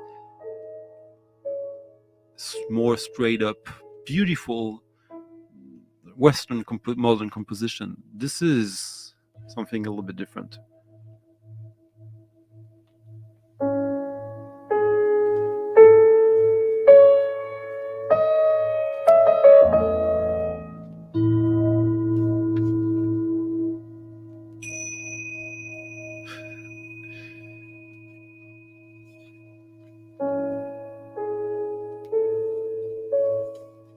Yeah, the Autosiddhartha are so good, really, really good.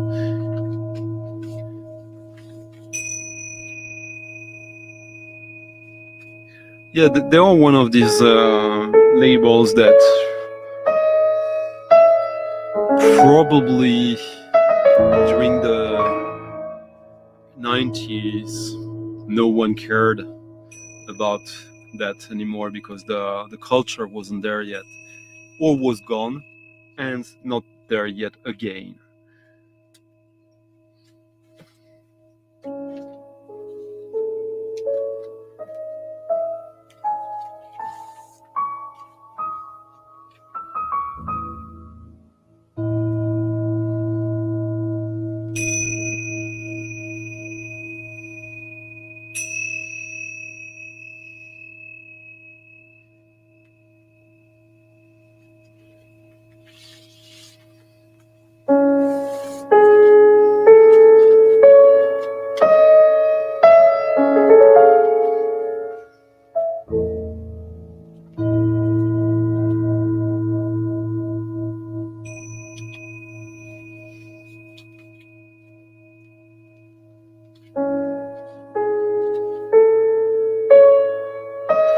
So this is improvisations for piano and Tibetan singing bowls.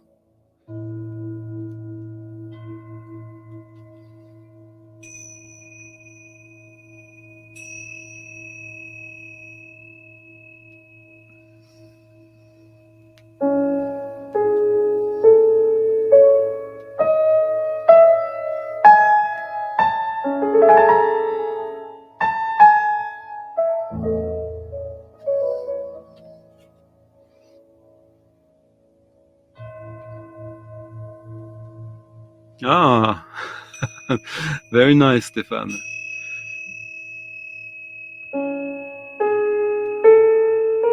So you a disciple of Michael Vetter?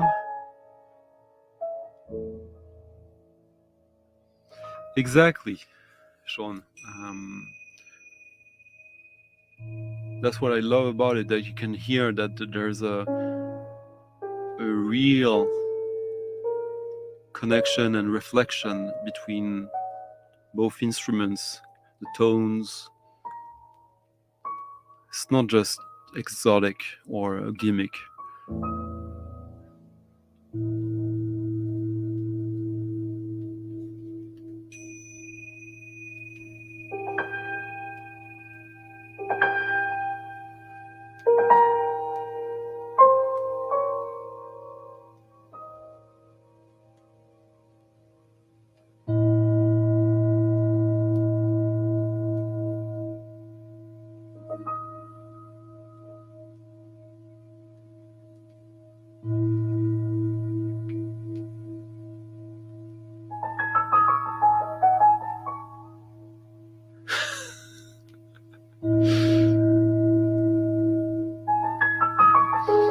Yeah, it's true. There's so many things that we have forgotten that music history has decided that it's kind of disruptive of the official doxa, so let's kind of forget about it. Like the concept of polyphony in the 9th and 10th century, when everyone says and thinks that religious music, choral religious music, was always sung in Latin. That is actually not that's not true. There are exceptions, and those polyphonias, the concept was rather than the whole polyrhythmic aspect of it, was that it was actually sung in chorus in different languages together. Quite an interesting concept. Gimmicky maybe, but back then they took the time to make it relevant.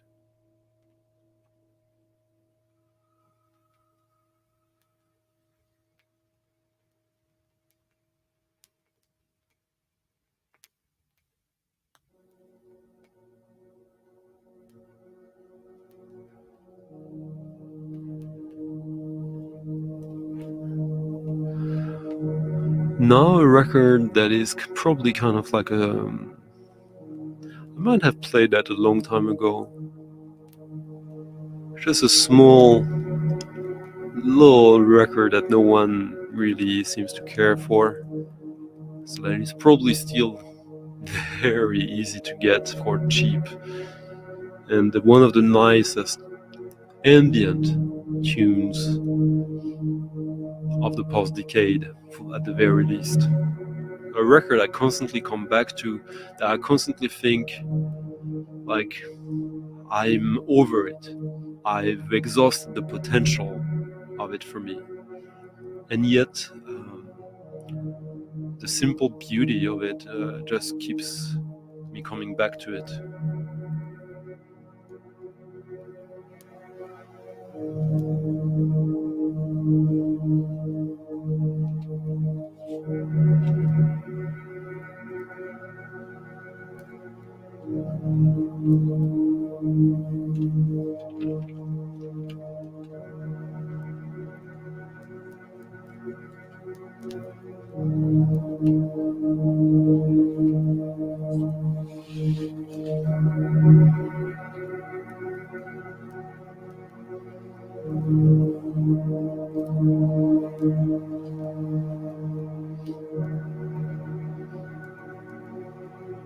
Quite a nice cover.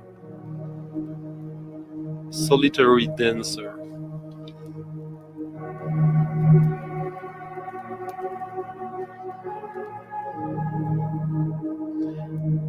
The track is called At the End of the Corridor of Love, a Loss.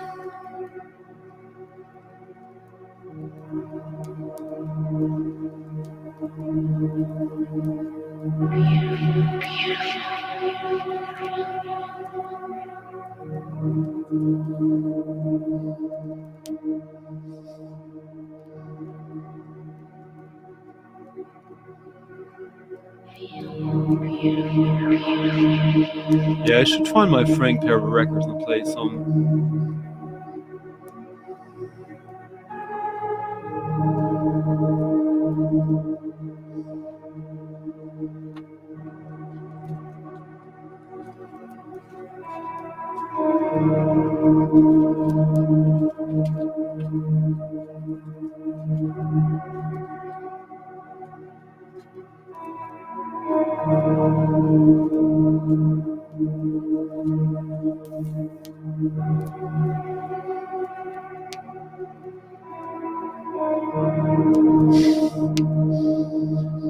Yeah, sometime at one point I will make you play with them, Michael. Sunrise is not there to tap on your fingers. Absolutely he has.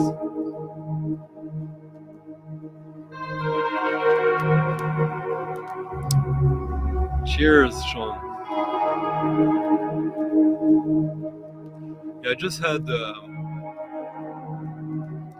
Kremksy record in mind, the Ralph Lundsten one, the Charlie Parker and Varese, and everything else was just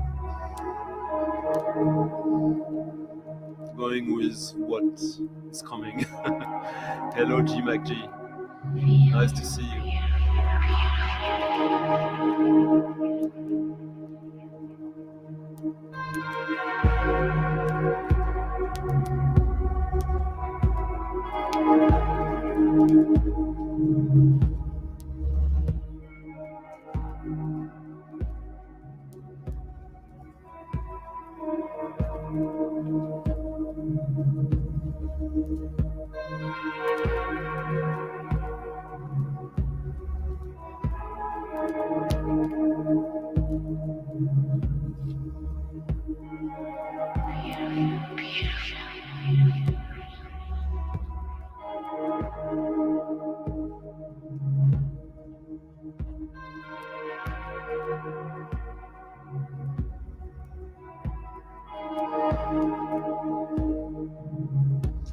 Oh, sorry to hear, Loyola.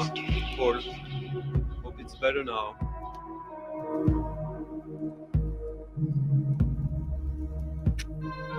It's nice, isn't it?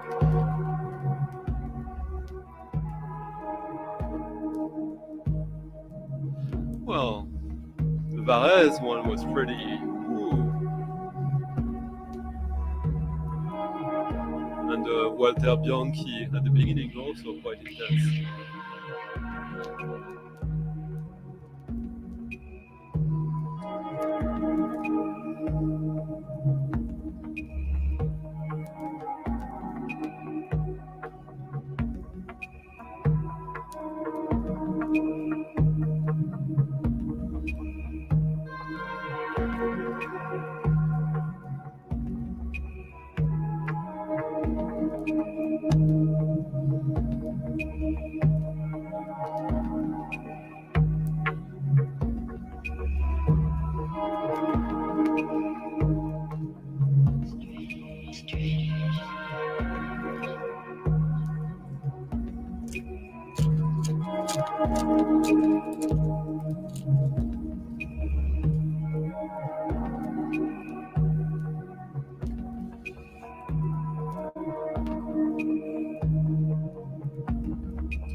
Salut Chris. Nice to see you. We had Mike earlier. We had Charlie Parker earlier.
Yeah,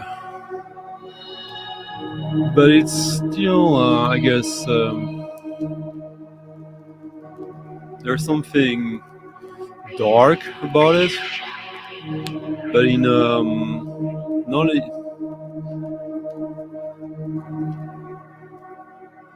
not in a cliche way. There's something, I guess, melancholic about it. Yeah, very melancholic.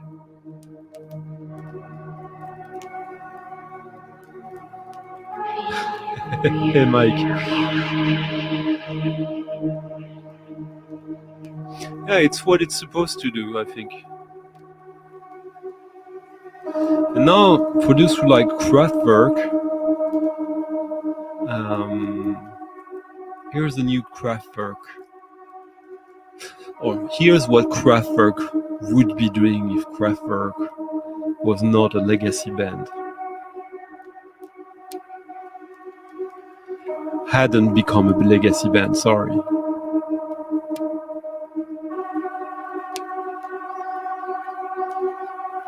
Yeah, not Doom, exactly. Yeah, exactly. If it was comfortable, it would be New Age.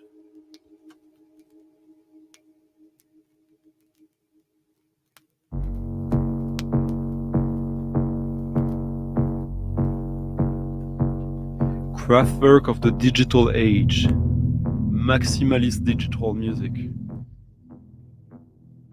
And really good.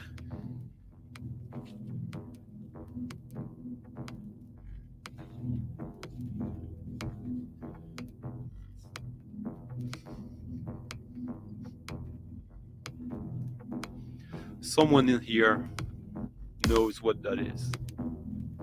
For sure.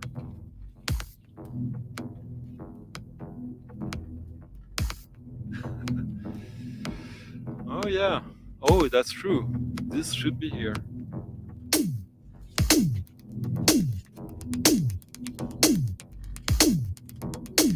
And as 808 usually craves, this is midnight, disco time. Time to remind you to like the video, if you like the video. And leave a comment in the comment section if you're not watching this live during the live broadcast. And subscribing if, or consider subscribing if you haven't yet. And if you can and want to support the channel, you can leave a little tip to your DJ of the night in the Ko-fi jar, the Ko-fi link, the first one in the description of the video. Thank you.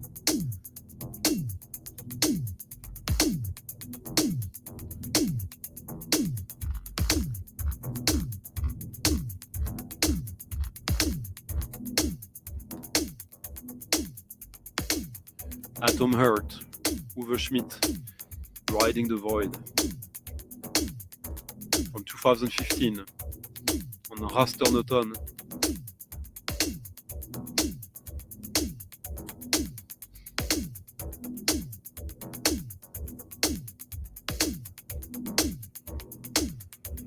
This features a bunch of remixes by himself, but the original on 12-inch. This was released on an album, but sounds so much better on the 12-inch.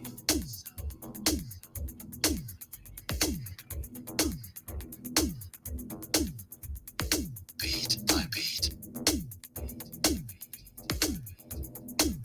Feet on the ground.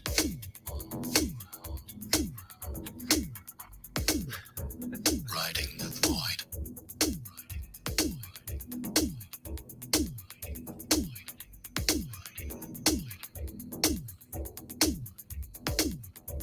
The perfect pulse.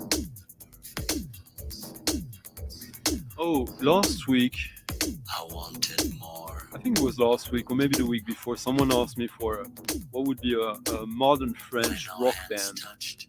that sings in French, I think. And I think Frustration would be another good suggestion. I have an EP of theirs somewhere. On the dance floor.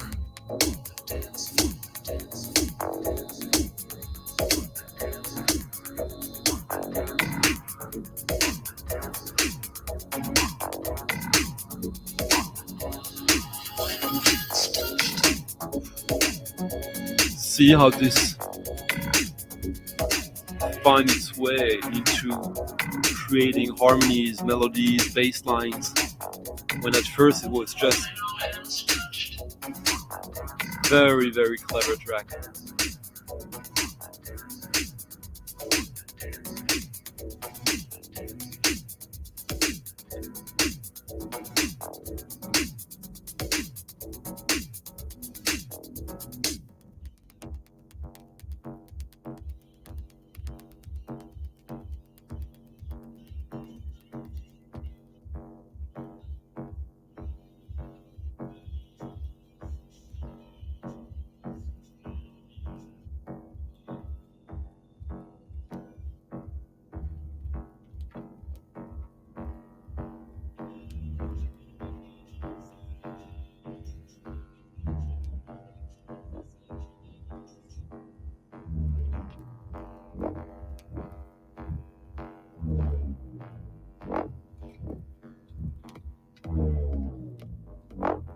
the sound production, this is absolutely mind-blowing.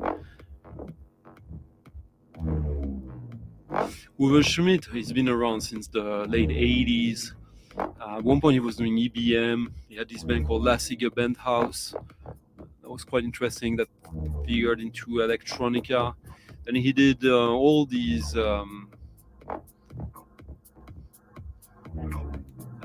weird... he started a label called Rather Interesting. On the dance floor. Yeah, but he was talking about, he was asked about something from the 2000s. Next one will be some French 80s pop. Quite unusual.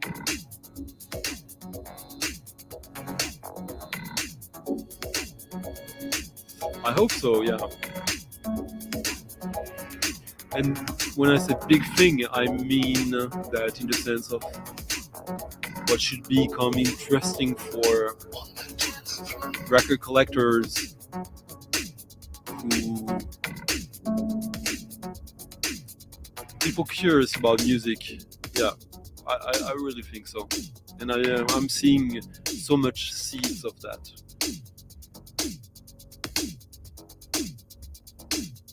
So did I oversell this by saying that this is kind of a relevant Kraftwerk song, not by Kraftwerk? Lui et toute sa pompieusserie et ses bibelots catholiques, puis faut voir un peu comme il aime ça. Alléluia.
It's a decent electro label. They put out too much stuff, but I'm always listening to it. Oh.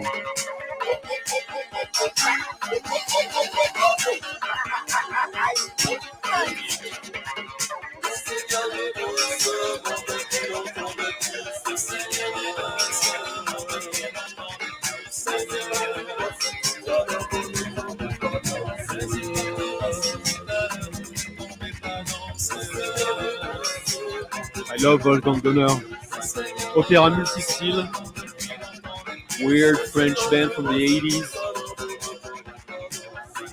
This is really weird, cool, new wave with very cool instrumentation. Very odd artwork. This is Clued on the cover. Same here. The rest is printed, so it might be a unique version.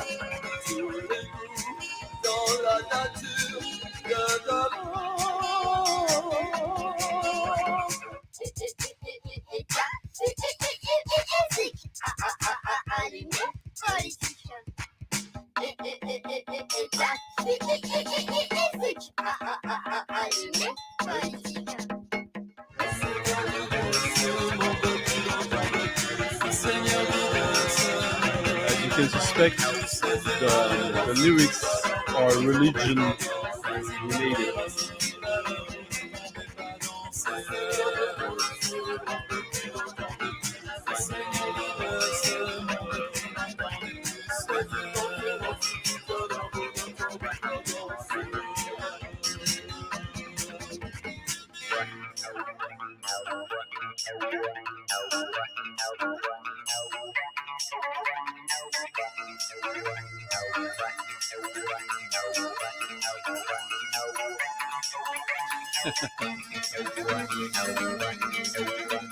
Well, we have to invent new ones all the time since you Englishmen steal all our words.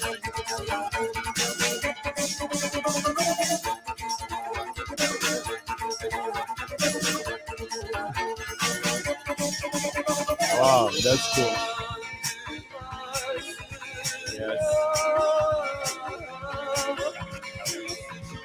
But don't you think that track sounded like a proper original Kraftwerk track?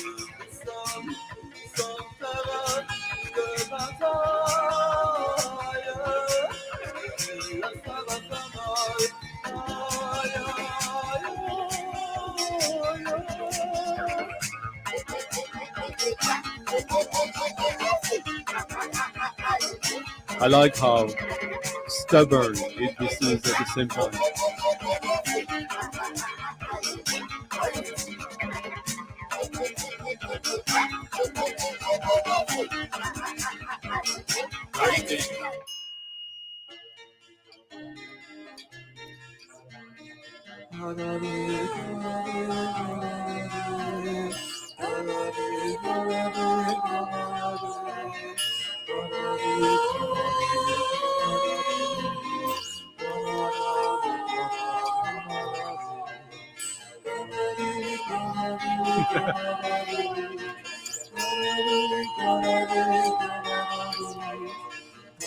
Opéra multistyle.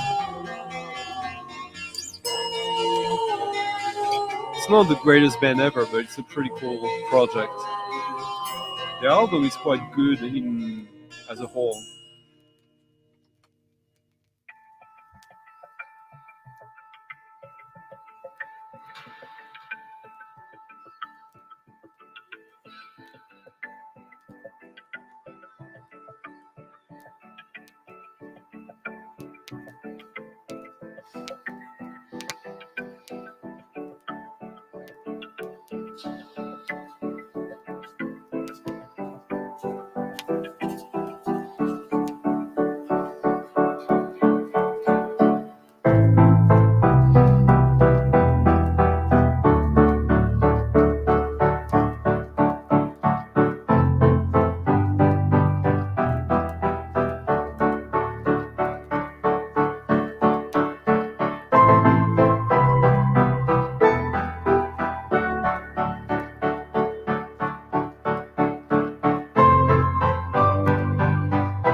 Which one are you talking about, John?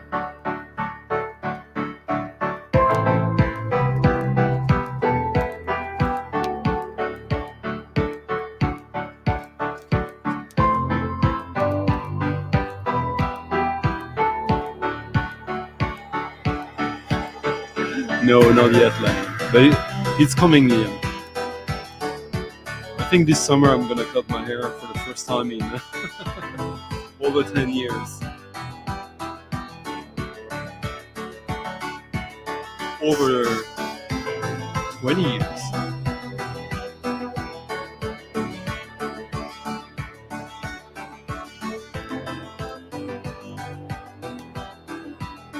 Trisomie 21.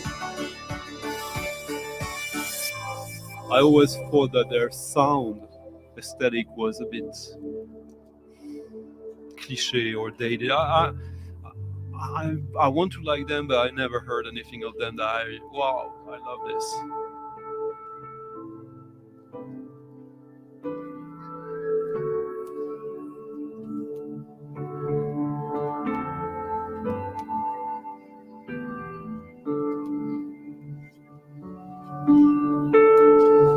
Oh, we're gonna have a track for Liam at the end again.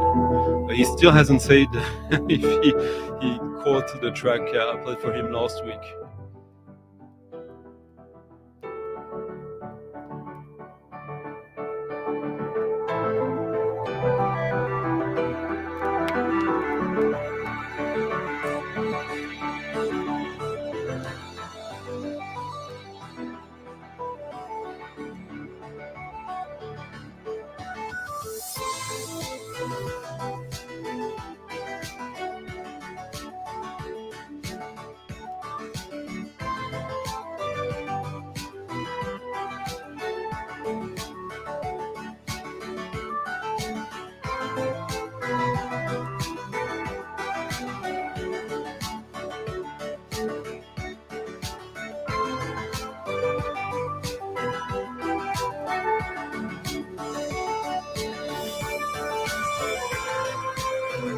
This is Tom Sirtes.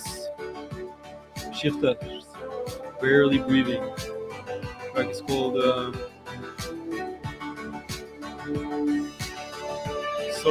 Solstice. Appropriate 2 weeks ago.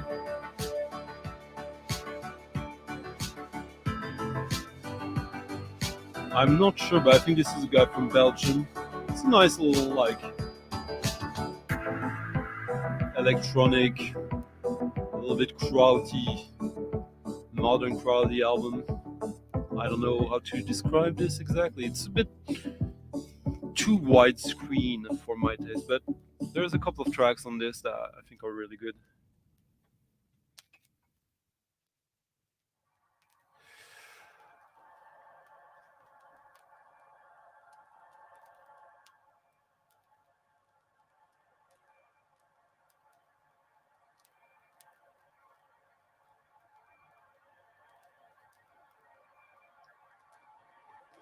Very good, people connecting.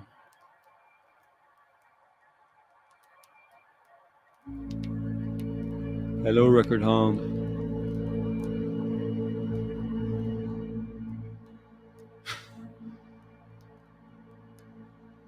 Yeah, that would probably be my last long hair, so I might keep it. I don't know. That might be weird.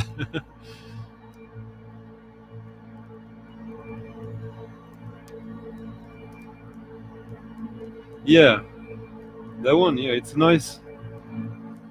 It's a nice one. Simple and effective. Hello, Michael.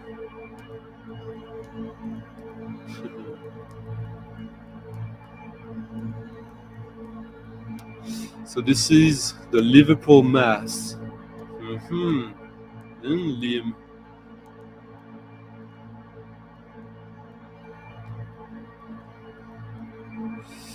Yeah, another of the absolute biggest, most influential composers of the 20th century, who passed away a few years ago.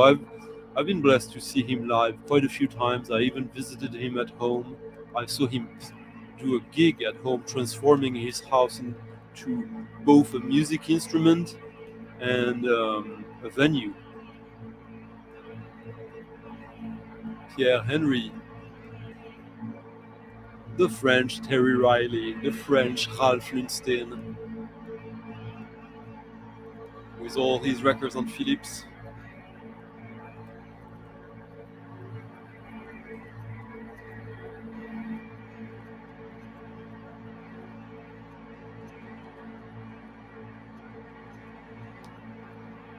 This is one of the piano records you can still find on the cheap. That is absolutely top level. It's a record you shouldn't be paying more than like $30 for it. You can probably get it between 15 and 25. For how long?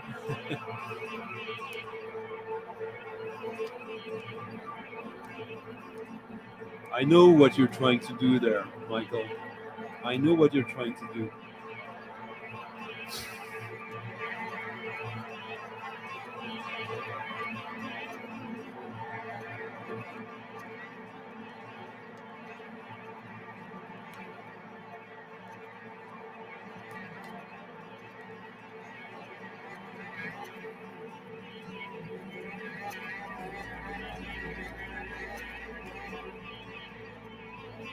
All right.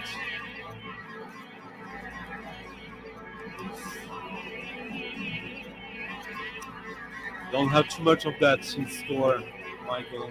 Unfortunately, or fortunately, I don't know. How shall we?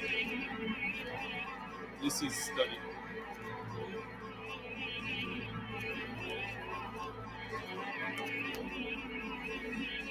But the question remains: how shall I end this stream today?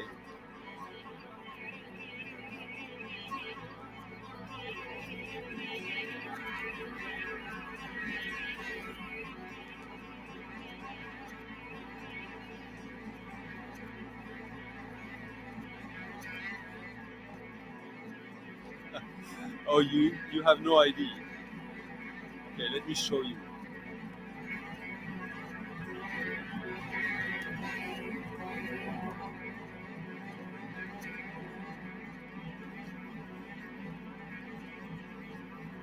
So this is the Earth Monkey album,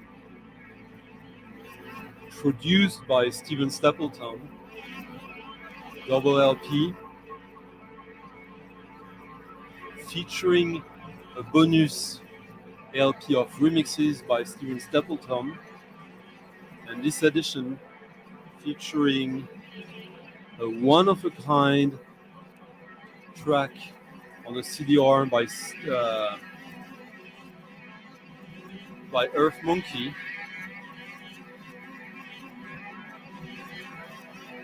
having a song where they sing my name on it. I think they did, I don't know how many copies, but it was like a special subscription. You would, it cost a little more, but they would do a song about you. You would give your name, and the guys would, including Steven Stapleton in the band, would like improvise a song chanting your name, basically. I wish I told them I was Stunt for Confusion back then.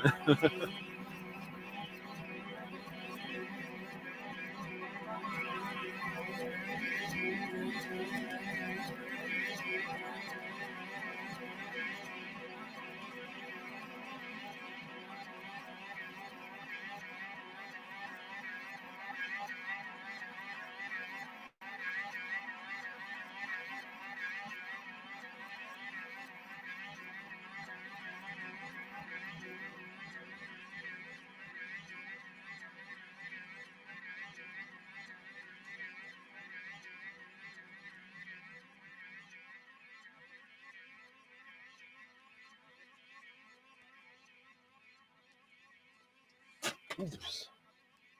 Okay, so I'll end this with just one of my favorite songs ever.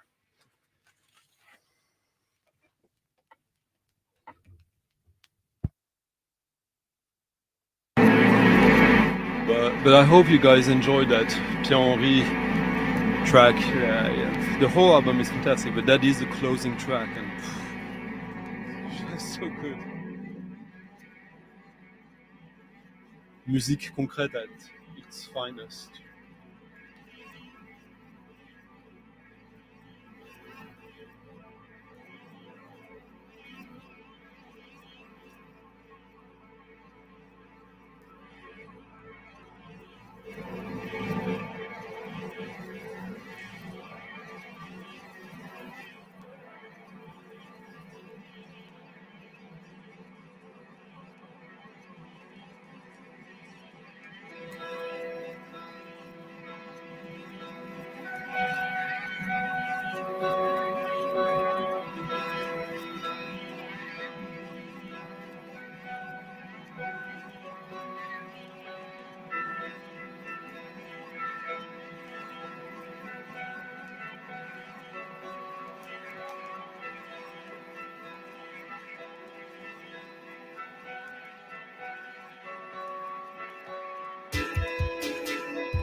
I played that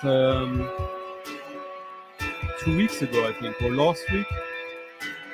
2 weeks ago, I think.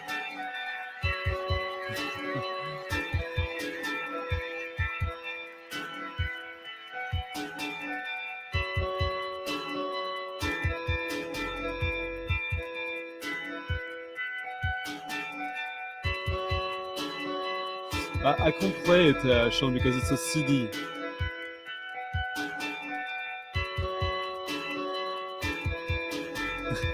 Yeah.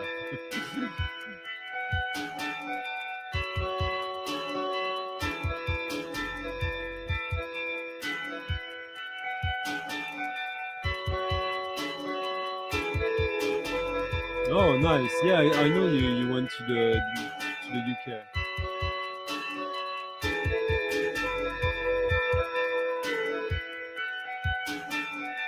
Yeah, I think I've got every Pierre-Henry record of that matter, at least to me now. Apart from one that I don't have in good condition enough, La Reine Verte. I should do more about him. Hello, Rob.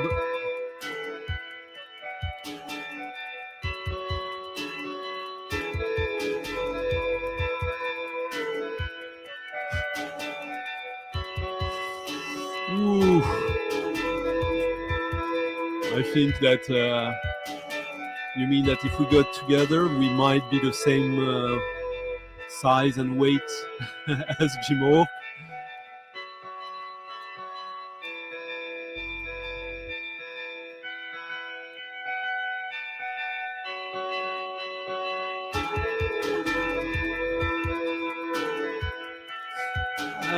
It's more complicated than that. Pierre-Henry was a thinker.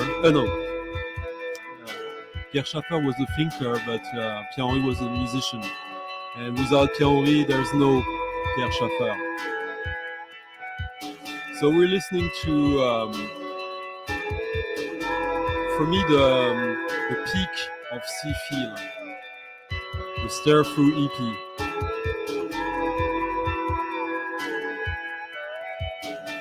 Spangle is the track.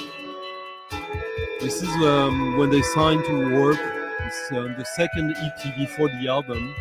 The album is great for what it is, but it's different than C-Feel. This is still C-Feel from the Two Pure Days, but the next step of them. And I did a mashup of that track with Beethoven 7th Symphony and Antipop Consortium. It was grandiose. But this track alone, this groove,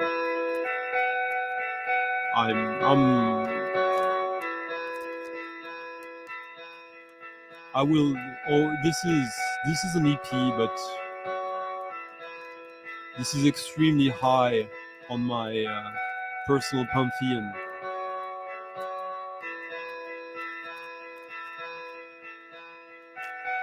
I just love the lagging syncopation in this.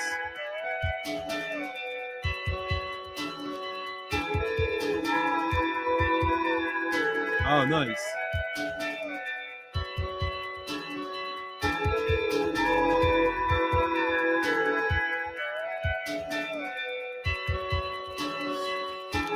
Is it because of shipping price, HD?